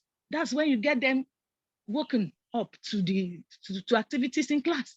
So that's an Herculean task. I don't know how we are going to achieve that. All hands must be on deck to revive that reading culture and bring back history into the curriculum. Although I heard it's been reintroduced, but it's appalling that history is now it's now a strange subject, so to say, to our students. In my school now, it's only in JS that we have we even seconded teachers there, social studies teacher. So since you are social studies teacher, you can take history. We shouldn't be. So people are no longer studying history since it was expunged. Now being reintroduced is being very, very arduous. Now, not only that, not only history and literature, our local languages, even to have Yoruba teachers. Of recent in my state, our governor employed massively teachers, but hardly would a school. My school was lucky to get just one Yoruba teacher posted to the school. That is always signifying the death of professionals in our own local languages. So the problem is enormous, but it's surmountable, I believe. It's surmountable if we are all willing to revamp the educational sector. Put the round pegs in round holes. If we can conquer nepotism and corruption that will put the wrong people at the helms of affairs, then the educational sector will be revamped and the future of posterity will be saved. That is justice. Thank you very much for, this addendum kind of insight that you also still offered us. You still emphasize what Chukuma said about the fact that, yes, we're talking curriculum, we're talking education, but the students are not reading. And that is also a big issue, a big problem on its own. If students that we are saying all these things so that the students can get quality education, but are they even reading? If the curriculum is revamped or we improve what we think may not be totally right with it, and then they start to dispense, are we guaranteed that the students will even pick the books and read? Would they also pay attention? Because there's so much distraction now with technology, particularly on social media networks. Facebook is there, TikTok, Twitter, just mention them. And this can prove monumentally distracting for the students. So that is also a major issue. And then you still talked about, yes, the issue of local language. And I think we really flogged that issue. That, okay, yes, we need some of this our curriculum to be dispensed in the local language, but do we have the manpower? And that is a theme that keeps recurring. Yes, we need to do this, but do we have the necessary bandwidth to get it done? And I think on this note, really, I want to thank you all for this very robust discussion. We still have the action points. We read some of these action points. Does anybody think there's anything else we can still do? Talking about the issue of development and planning of our curriculum that can be added to what our previous speakers have said. If not, I think we just move to the final phase of our discussion. And then, this is the stage 2, and we now start to look at the strategies that we can implement in terms of getting a better curriculum or a more reflective curriculum of the 21st century. So I will still I'll still give us numbers based on how many we have here. So Chukuma will go first, followed by Tejumade, followed by, I'm seeing Ogome has also joined us. Who is this person? So I'm trying to Joy Daniel, then Olabisi. Oh, Eddie Lawani is back. Eddie Lawani goes next, and then Lukman, and then Bede. I hope what we have is enough to go around all of us. So please, just like I call our names, please let's read this second phase, the concluding phase of our discussion for today as we start to round off the discussion. So please, first person, Chukuma, over to you. Okay, sir. There are several dimensions that can be adopted into the school curriculum to instill sound education in students. The inclusion of reading as a separate subject in the school curriculum will place more emphasis on its importance and allow teachers to concentrate fully in that period on helping students develop reading skills. while introducing e-readers, whiteboards, flashcards, and audiovisual materials will make the lessons more accessible and engaging to the students. Thank you very much. Next person, please. Group discussions can promote deep learning and engagement in schools, especially among older secondary schoolers. When students work together in small groups to discuss a topic or solve problems, they can practice expressing their thoughts and opinions clearly and respectfully, as well as provide opportunities for teachers to assess their understanding and provide feedback. Thank you. Ogome. Further, with designated reading times incorporated into the curriculum, teachers can create an environment that encourages students to read more and develop a love for reading. Regular reading periods will help them improve their reading speed, comprehension, and vocabulary, leading to a greater overall improvement in literacy skills and consequently academics in general. Thank you. Okay, so now I think we can discuss this in line with the when we look at the action and then the drawbacks. So next person, please read, and they will now discuss as we start to round off. Who's the next person? Joy Daniel, I believe. Joy? Okay. Is it me? It's not me. Oh, sorry. Just okay, Olabisi, please. The Zoom sometimes changes the order of.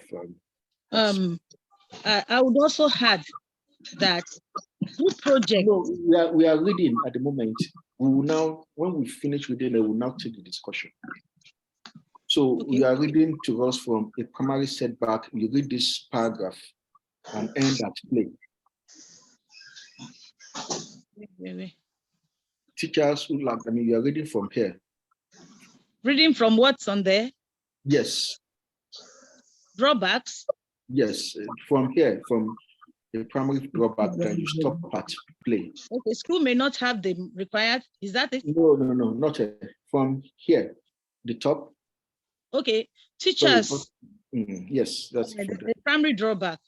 Teachers who lack sufficient skill or effective teaching strategies may struggle to utilize the time productively. Additionally, students might not take their private reading periods or even discussions seriously, group discussions seriously, preferring instead to use the period for play. Okay, thank you. Next person, I think, is this Joy or Eddie? Now the actions and the drawbacks. Okay, this is Ed. Schools should invest in the library, introduce specified library periods into the curriculum, and provide books at the level and interest of the students, instructing them to engage in personal reading in those specified reading periods. Thank you. Drawbacks: schools may not have the required funding for a supply of relevant reading materials. Students may also turn library period into playtime if there is no adequate supervision. Thank you. Next person, did I have to be another Joy Daniel, Linus, Lukman, and Okotete. You can just read based on the order of your name. Drawback 2, action 2 and drawback 2. Linus.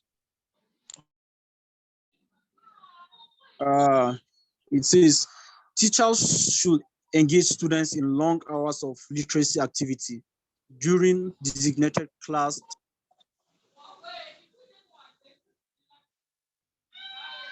You are muted.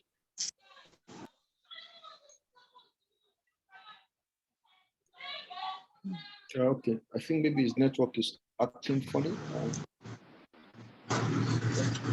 Can you all hear me? Okay, please, you want to take that again? I think your network maybe muted you or so. Action 2, teachers should engage students in long hours of literacy activity during designated class times to help them develop good reading skills. And then the drawback is I think your network is playing either tricks on us or it's playing it on you there. Lookman, That's can you part of the just problem we have.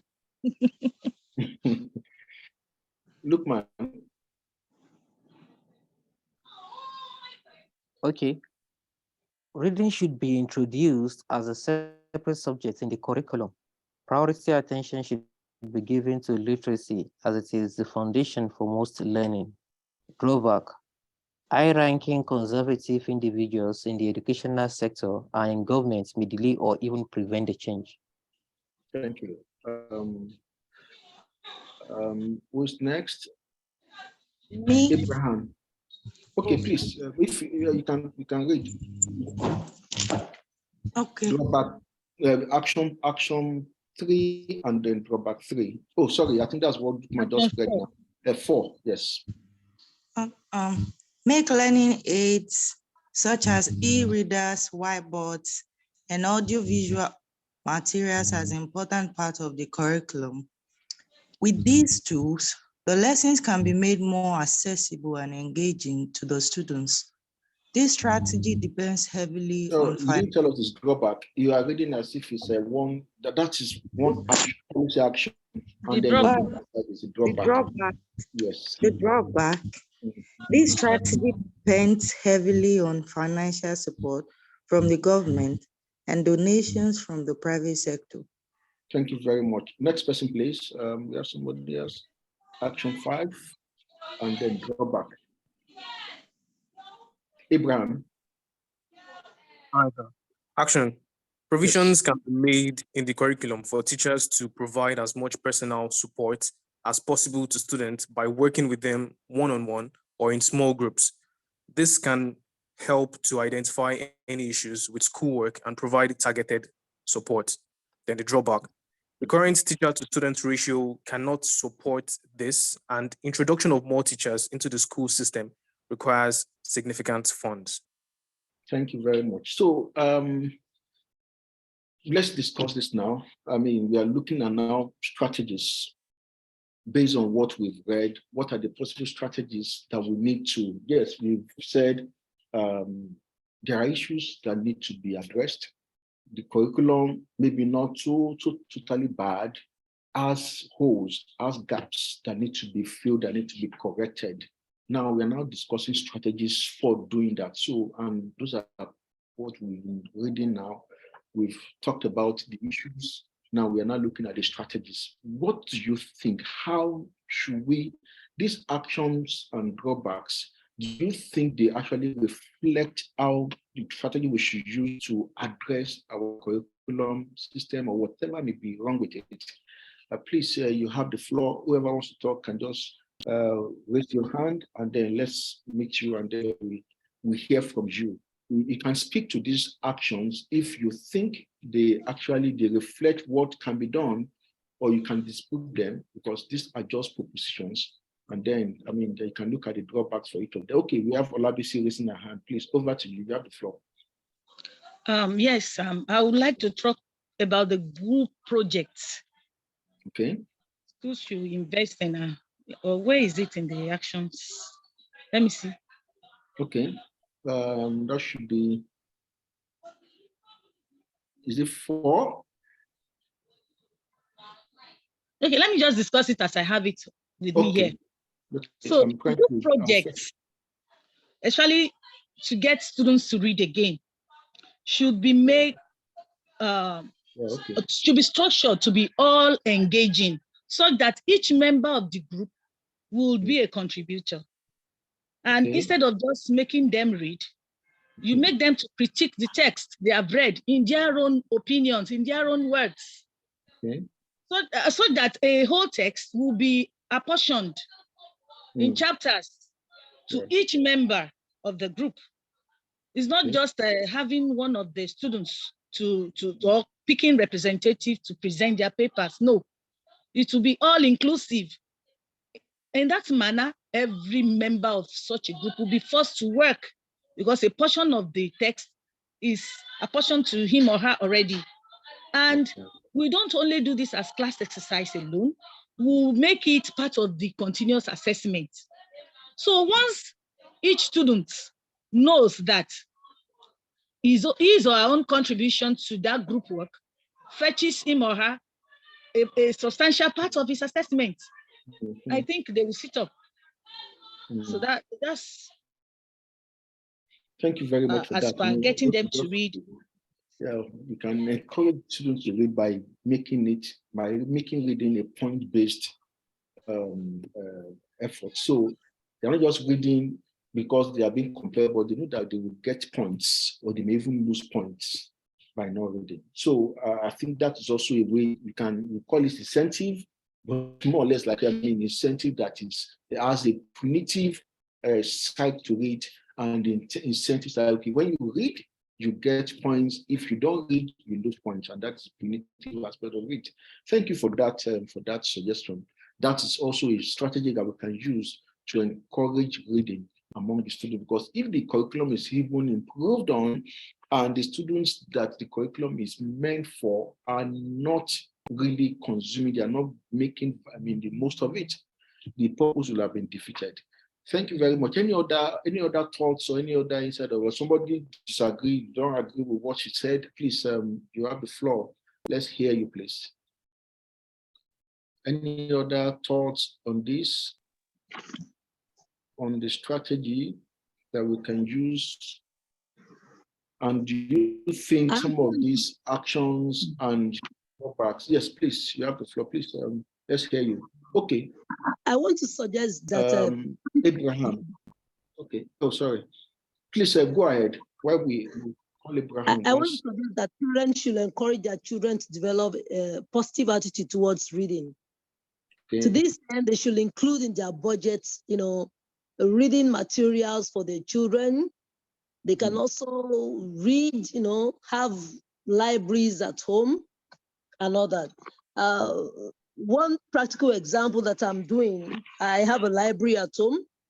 I have for children, and I have, apart from my legal practice, and also in church, I just I form a book club in church, whereby I don't just give them religious books. I give them Shakespeare, and they really love it because we discuss so many things. I'm a teens teacher, like a teens pastor in the church, Christ Apostolic Church. So we discuss Cinderella and all those things, interesting books that could make them go ahead and love reading. And already they love reading. And we have a magazine that we do write magazine every year. They contribute, we put together Acts of Wisdom magazine. It's not just religion all the time. This way, I realized that most of them are developing love for books and love for writing. Thank you. Thank you for that. You just added another angle to it. Okay, well, we want children to read, we want people to read, but we can also address this in a very innovative manner. We don't have to be too conventional about it, because maybe convention has not even served us. That's why we have this apathy towards reading. But when we approach in a very innovative way, creative way, we have engagement, have people who are willing to read, and I don't just reading, they're also making contributions, because you said that after they even read, they learn too much, and then you now even transmit that into a magazine, which is very fantastic, really. Yeah, Abraham, I think we will take you now. All right, yeah. So I wanted to just say some things in respect to experience from when I was in secondary school. So I think maybe this might be incorporated. Anyway, this is what I'm trying to say. So back in school, yes, we had a library that was introduced during my session there, and I think one of the things that actually attracted myself as well as a lot of students or pupils then to the library was the fact that the book there went this sort of books that would intimidate you, in the sense that you're seeing maybe books as big as dictionaries, and it's just words upon words, like maybe something like I don't know how Harry Potter looks like, a Lord of the Rings, the book I've but I think something like that. Exactly. So I feel like it's important to understand that when you're trying to appeal to the side of students, teenagers, young people to read, there are some things that you need to incorporate into those books, things that might actually draw them. So from personal experience, I think one thing that actually drew me to reading some science books is because of the pictorial representations that were there. In fact, I think I learned about anatomy a little bit back in primary school, and it was very easy to learn because I actually was seeing pictures and everything. So there's that. I just feel like in terms of books, let's not try to approach young students or secondary school students and junior secondary school students reading the way university students read. Let's try to make it a little bit more enticing. That's one. Then two, about the innovation we were speaking about. Okay, then about the innovation we were speaking about. One thing we also did back in my secondary school is we had clubs. And yes, there were mathematics, there were clubs like mathematics, press and everything. So one thing we did was exactly, ma. So one thing we usually do is that on Fridays before the end of the entire day, students from different classes, maybe you could pick one from JSS1 and another one from SS2, will come out to read a news report. So the news reports, in fact, this is actually a way for us to actually incorporate talking about African history, African politics, or what's going on in Nigeria, so more specifically. So the thing is, the students themselves will be the ones to come out and tell you that, okay, this is the news reports for the latest things that happened this week, this month, and everything. So while there'll be teachers who specifically, head those press club and maybe will tell you, okay, guys, this is what we're talking about, a little bit of politics, a little bit of sports. The children or the students rather would also do a little bit of research to actually write out their speech the way they want to present it. So I'm just trying to say to read, there was a little bit of, I need to present something. I need to present a speech. So therefore I have to read. I have to read to actually understand what it is I'm presenting. So I don't want it to just be maybe it's just about reading directly. There might be multiple ways to approach it. The first one is the pictorial representations that are in books. Second one is, okay, I want you to actually do a little bit of public speaking and present this. So yes, you might need to read and actually write out how you want to present this. And that's just what I wanted to say. Thank you very much, Abraham, for those additional insights. I mean, you said something that is very also key, because we are talking children. We can also afford to intimidate them by giving them a encyclopedia kind of books to read that would just discourage them before we even start to do it, because some may actually love it, reading that kind of volumes of pages, but most will just be overwhelmed, and then that would just defeat the purpose that we're trying to. So we should try to pattern the literature to the age, to the level of the students. And that is the way we can actually get the best of the reading experience from them. And then also we should try and make it interactive, try and make it engaging, because it's not just to be a boring exercise. It's supposed to be something that they enjoy doing. And they enjoy it when it's engaging, when it's interactive, when it's done creatively, that they can actually interact with one another. And then they can also make a speech, kind of what they are reading. They can share their reading experience with their fellows. And that will also spur others to read, and definitely encourage them to also do more reading. Thank you for this angle that you just added to it. I've seen that Shukman and Olabisi are raising their hands. Please, Shukman, you have the floor, then we'll hear Olabisi next. Okay, thank you very much, sir. Thank you. Introducing reading as part of the curriculum or as a separate subject actually is a good idea. That means I'm saying that if we introduce reading as a separate entity, different from mathematics, different from English, actually can help. Now, if it is done, there are different ways. I know of a school where it was incorporated. They call it library reading and writing. What they do every class has a slot per week. And when it is that time, the class is taken to the library. Some literary texts, either similar texts or different texts, are given to all the students in that class.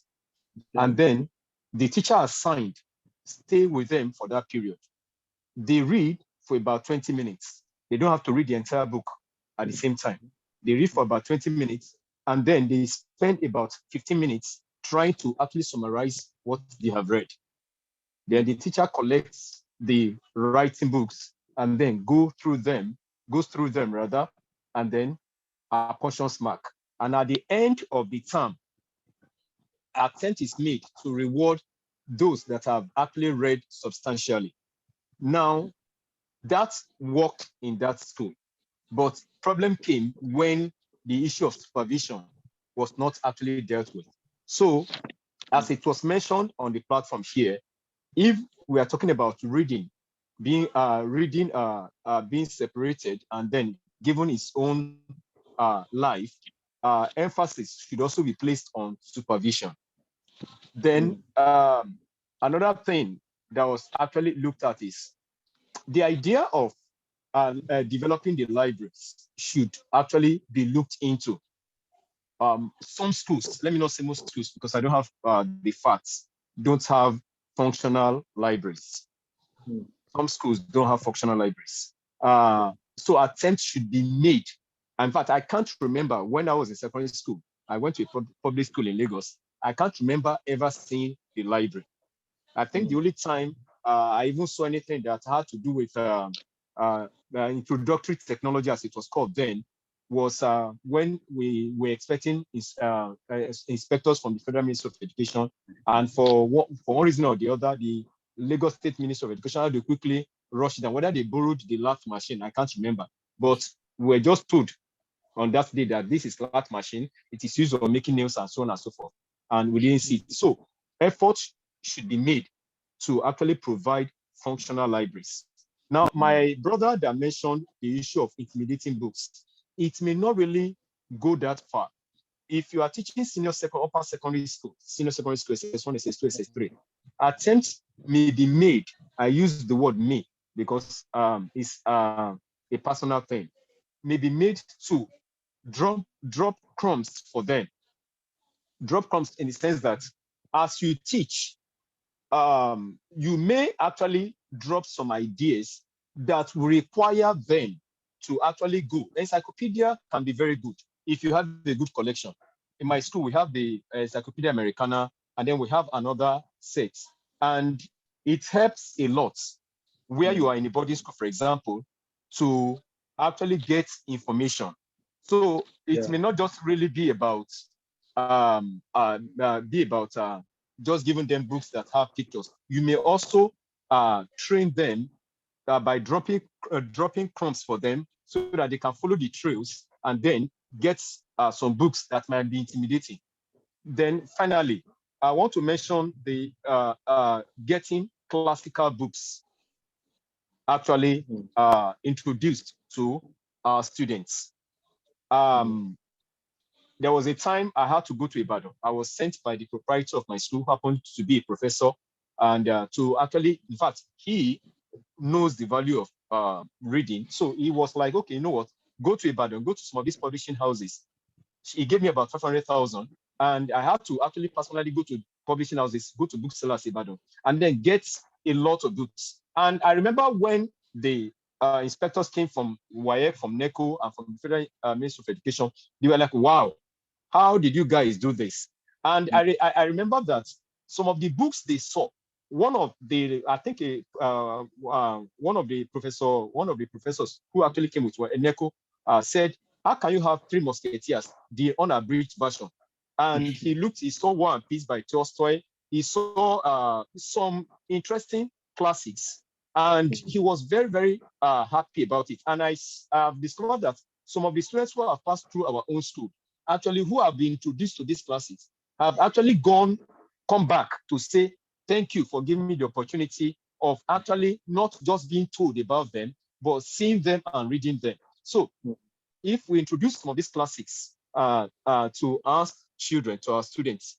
It can also encourage them to read, but it still boils down to letting them, giving them, motivating them. Now, let me just drop this. I attend a church, and there was a time, sometime last year, the leaders of the youth group were like, okay, how do we encourage the youth? So somebody suggested, why not actually let us introduce reading? And everybody bought the idea rather. And then somebody said, hey, if your people are going to do this, it can only work if you people add financial remuneration. And most of us were like, I know now, I do that kind of thing. I do that kind of thing. But invariably, that was what happened. We actually introduced some books. Okay, The Purpose-Driven Life. Read from chapter 1 to chapter 3. When we tried it the first 2-3 times, nobody read anything. But immediately somebody came and said, okay, you know what? If you read from chapters 1 to 2, and you can answer some questions. For every question you answer, you get 1,000 naira. My brother, people read. And we discussed, in fact, the turnout was massive. And I was like, what did happen? I was like, who knows win 1,000 naira for one question? And at the end of the day, I know those who actually got about 4 or 5 questions, and they were given 5,000 naira on the spot. But that may not be a good idea. That was not the way I was actually brought up. If we can go back to actually the old school of doing it, reading has come to the point where we need to force children to read. I don't know about you. When I was in secondary school, if I speak vernacular, it was called vernacular then, I pay 5 naira. If I speak vernacular, if I just tell my friend, bros, let us go now, Mr. Balogun actually was in charge. It was always almost somehow behind me, and he would just spread the sand. And I discovered that my chop money was actually used to pay for vernacular. If it worked then, now there's this like a desperate attitude about, no, you don't force them. Let us go at their pace. It is not working. No. Please, whatever we can do to actually make sure that reading should actually come back, let us please do it. Thank you. Thank you very much, Chukuma, for those. I mean, I think you already mentioned the issue of incentive, though we didn't even talk about money, but you now added a very good experience to read that, yes, see, if you just even incentivize, we are discussed points, now we are discussing money. Maybe if it's even as little as 5 naira or 10 naira, and you know, when we tie it to something, to a reading exercise, you see that the willingness to do it will come, because everybody wants to make money. And you know, that is also a very key one. And then you started by talking about the fact that, okay, see, literature, I mean, it's good that we say, okay, let's even make reading a separate subject of learning. And then we also ensure that it's also practical in nature. But you also now mentioned something very important, that supervision is as equally important as even the exercise itself, because if it's okay, let them read and let them do it, and there's nobody to supervise them, children or youths, being who they are, would naturally still now abandon that and go to something that is more pleasurable.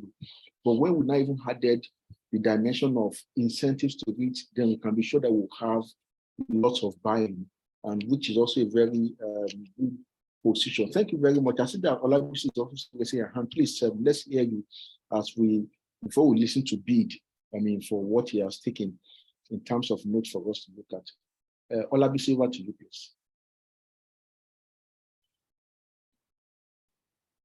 I don't know, maybe it's even the raising hand is the previous one.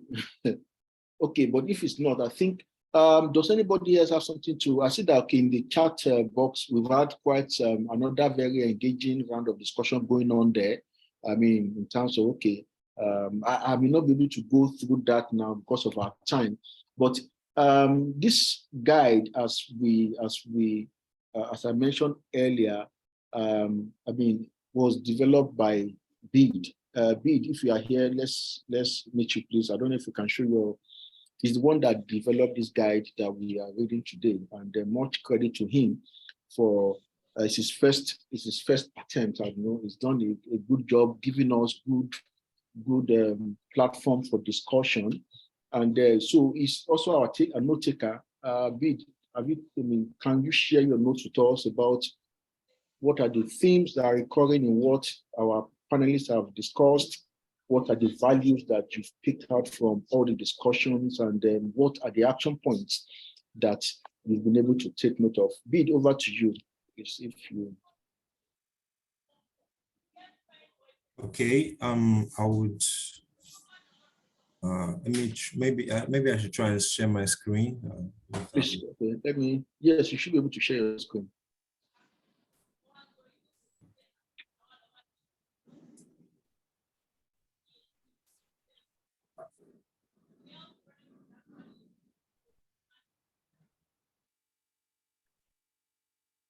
Okay.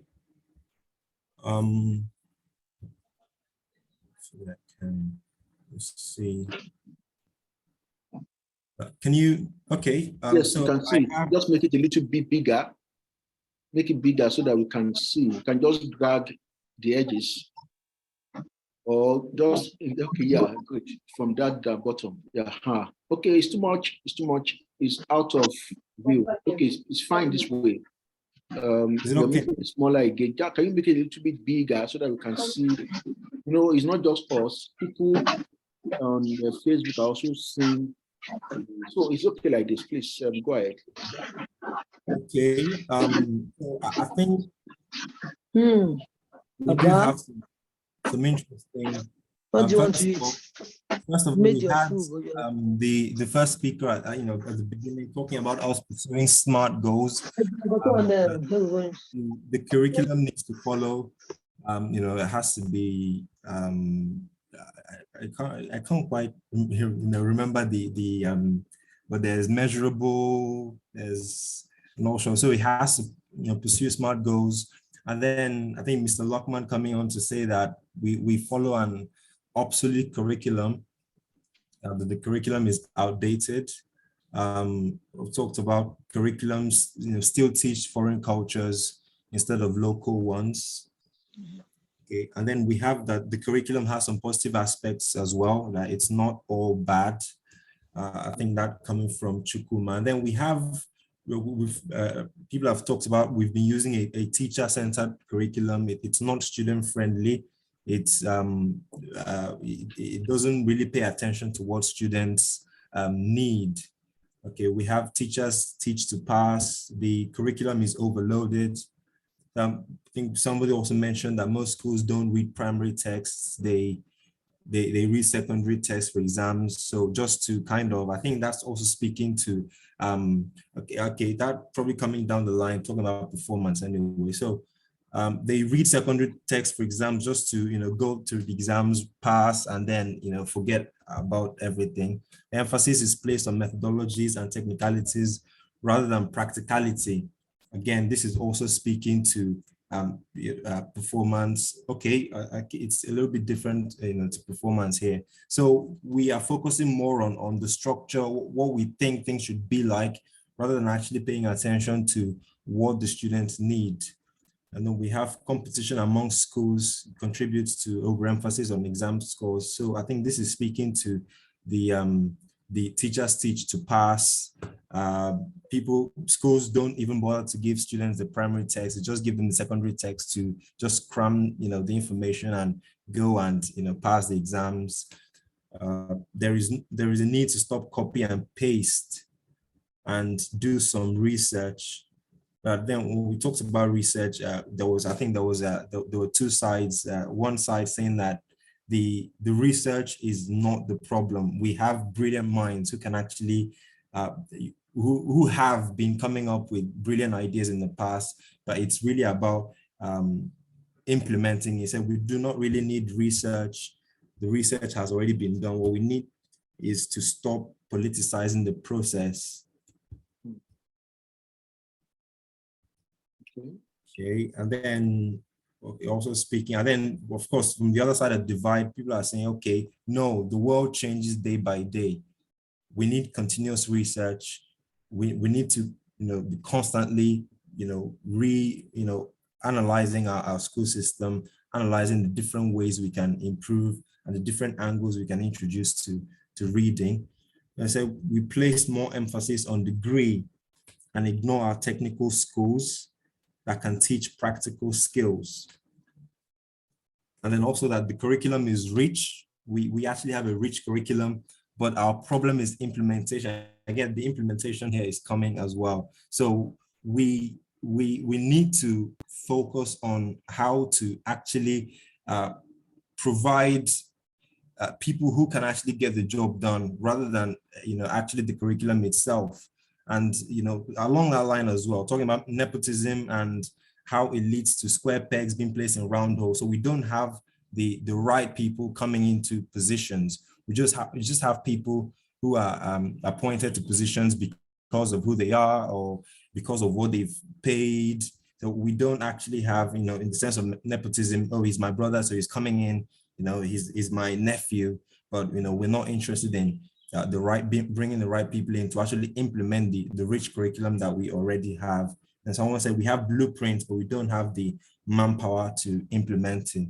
So a lot of people actually talked about that we might not really be looking at, okay, creating a plan, but instead getting people on who can actually get the job done and, have it done well as well. And then some key points we have, we should move to an inquiry and discussional method of teaching. So we should focus more on, getting the students to ask questions, to discuss things in class and, have the teachers respond to those students what they need rather than some, methodologies, some strict sort of very strict, very rigid way of teaching that just is, teacher-centered and not really paying attention to what the students want. And there should be an integrative type of teaching that incorporates possibilities for students of different learning processes. And this is also similar. So we need to pay attention to the different, I think Mr. Lockman talked about this, where he said that students have different learning processes. Some learn better with visual aid. Some learn better when they discuss things, and some might, so we need to pay attention to what each student wants, and then or what fits each student better, and try to incorporate all of those into our teaching strategies rather than just focus on a singular traditional method of doing things. And then we have that our curriculum should be compliant with technology, and it's the 21st century world. So we need to pay attention to technological developments, whether incorporating technology into our classes or actually teaching subjects that are technology friendly or that can help students improve in technological areas. And then also we need to pay more attention to our technical schools that we emphasize. I think someone must have said this here, that we emphasize, yes, we place more emphasis on degree and ignore our technical schools that can teach practical skills. Okay, and then, so moving on to some of the things we talked about in stage 2, we have key points. Students should be made to read separate texts and critique them in their own words. So this is speaking to reading and how we can bring reading into the curriculum, and then we can actually how best to get that to work. So rather than make them or try to get them to read in groups, we can actually get them to read individually, and just to ensure that all of them participate in the process. I said parents and guardians should introduce reading to the home. So from the foundational level, from the domestic level, from the home, and also in religious settings, educational books can be introduced to young people alongside religious material. So while the students are learning, incorporating reading in their schools, we can also, the parents, the guardians in the domestic setting, the religious setting, can also introduce reading.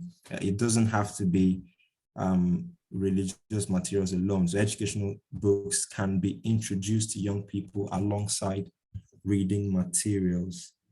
Then we have books provided in libraries should be attractive to young people are not necessarily large, intimidating books. So, we may have those, but, we should also introduce books that young people would see and not, be scared of even the entire prospect of reading. And we have reading can be introduced as a separate subject, but emphasis should also be placed on supervision. I think this also speaks a little bit to the first one. We need to be, we need to pay as much attention as possible to how we supervise them to ensure that they are able to, everybody benefits, and it's not just maybe hiding behind the numbers. So we have got to the point where students have to be forced to read. I think that was maybe the last speaker or second to last speaker. So we've got to the point where students have to be forced to read. And then we have the reading should be incentivized. So we talked about maybe money or maybe all sorts of incentives to get them to engage in reading activities. So that is some of the key points, some of the recurring ideas that have come up in this dialogue. Thank you very much, Bid, for such a fantastic job helping us to capture the highlights, the recurring themes, and then the values that were expressed in the course of our discussion, as well as the key points that emanated from all these discussions that we've been doing. I don't know, does anybody have anything else to add to what Bid has written, or you have anything you feel, oh, this is not what we said? Okay, I see Olabisi has raised her hand. Please, you have the floor. Yeah, thank you. I just want to add this to, in line to the, I want to talk about the funding aspect. It seems nobody has touched on that.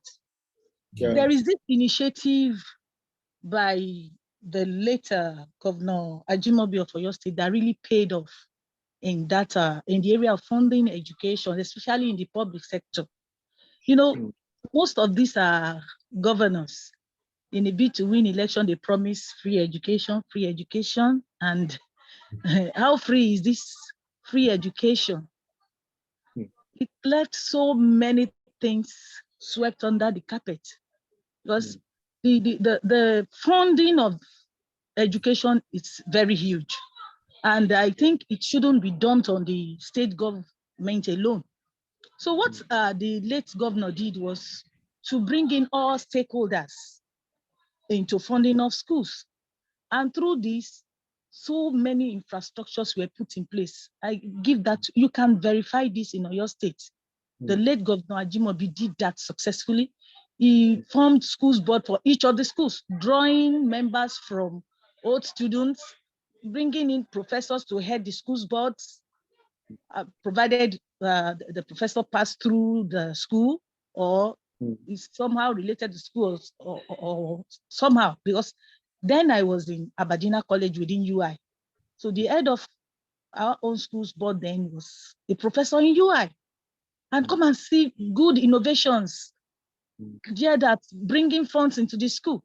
The parents, the PTA were also incorporated, and come and see wonderful projects executed by old students.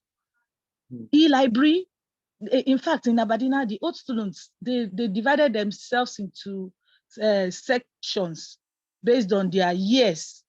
So it wasn't, and that added more, the school gains more than centralizing it. So if so year took on this project, the other year we take on another, and that was how the school benefited immensely, especially in infrastructures and having teaching aids. It was then that the e-library was established in Aberdeen College. The libraries were fully equipped with computers and even hard copy books, because funding were just coming in right, left, and center. But unfortunately, the current governor disbanded the schools board. But we teachers and school heads, we are still using our initiative to bring on the old students to come and assist. And this is really helping a lot, because all hands must be on deck. to really give quality education to our students. So that's just adding and creating a leeway to funding of teaching aids and infrastructures in school. Thank you. Thank you very much for that. That's for that, adding to our strategy. I mean, these are still another way to go about it, working with all students, working with private sector to sort of, because the government is not able to do everything, but don't we have the concert of hands, concert of input from stakeholders in the school, students who have passed through that school, spearheading that kind of project, because they will feel that indebtedness to their school, to their alma mater. And that will ensure that we get quality stuff being done in the school, infrastructures, and other resources and materials that the school would need. And that would also prove very helpful. Thank you for that angle to this, our discussion, because I think that would also prove very. Does anybody else have something to say or to add to what has been said so far? Do we have any additional comments? Okay, I want to say thank you to every one of us for joining us for this reading culture dialogue, the second edition that we are having today. I mean, it's nice reading from all our, hearing from all our participants. I mean, hear different angles, different perspectives, different insights, different knowledge, different wisdom from each and every one of us. And I believe all of us have been further enriched participating in this kind of deliberation, this dialogue. We've been enriched. We've had some of our own, maybe what we think was the problem. We have had them adjusted by learning from the insights of some of the participants who are actually even players. I mean, they are actors, stakeholders. They are not just stakeholders passively. Some of them, we are teachers, we are administrators, we are practitioners talking to us about what they think may be the problem, what they think may be the issue. And it's not just what maybe an external party may be saying that that's a problem, because they are part of the issue, they are part of the system. We know where the shoe pinches, if I may use that language, and they're giving us, they share their wisdom with us. And I believe, because we are going to develop our report from this deliberation, which will be published. So we believe that, as we do our bit, those are the policy making and those are the authority and who make decisions, who can influence, who can make things happen. We read this and they will take them on board and deploy the ones that they can deploy immediately, short term, medium term, and long term, in terms of making our curriculum to be qualitative and then to align with what obtains in this 21st century. So it's been pleasure having you guys, around, hearing from your wealth of insight, wealth of understanding about the issue on our educational system. And I want to say thank you very much for joining us today. The next dialogue is going to hold in the month of, I think that will be June. The first Saturday in June. You will also be notified as we prepare the topic, the guide, and everything we are going to discuss. And we also try and let you know on time so that you can also plan your schedule appropriately and then make time to join us. So on behalf of the Northern Foundation's Board of Trustees, I want to say thank you very much for joining us today. Thank you for sparing time, sparing your data to participate in this exercise. I believe we've all learned one thing or the other, and we are going back from there. That if tomorrow any of us is called to come and help with an agency or to make an input in terms of what can you improve in the Nigerian educational system or any educational system at all, you now have enough arsenal, enough munition to be able to look, yes, we can do this, we should do this based on what I've had. And myself, I've learned quite a lot from all of you. And I'll say thank you very much for deepening my knowledge, for deepening my understanding of the situation. And then I wish you all a wonderful remainder of the weekend. Tomorrow we are having our monthly reading. If you can spare the time, 5 p.m. tomorrow evening, and you can join us. I don't know if Mary is here.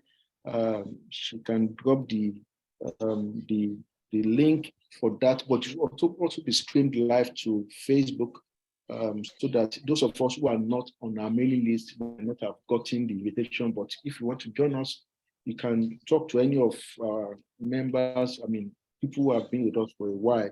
They should be able to share the link. If Mary says she can drop the link for us to join the program tomorrow, but if not, I'm sure we'll be able to get to see us on Facebook. Okay, thank you. That's the link to join tomorrow at 5 p.m. We'll be having one of our. Let me see if I can get the. If I can show the author that will be reading tomorrow, hearing from tomorrow. Okay, looking for it. Sorry, just permit me, please, as I search for the visual, so that we see our next author tomorrow. I think his name is Oyeku. Sorry. Laref.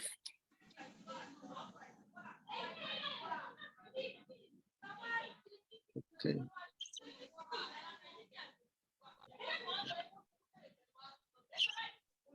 So it will hold to start live tomorrow. Okay, I've seen it. So what I'm looking for. The network technology is playing a prank on me as well, but thankfully I've been able to. So let me share this. Please make time to join us on the part of the event when we have Ayo Yaku will be reading from his book to us, Mafuya and the finish line. Mafuya and finish line. That's the book we'll be reading tomorrow for our monthly book reading. So you're all invited to join us. You have the link, and we look forward to having you all being part of that event as well. So thank you once again, and have a wonderful weekend. Bye and cheers.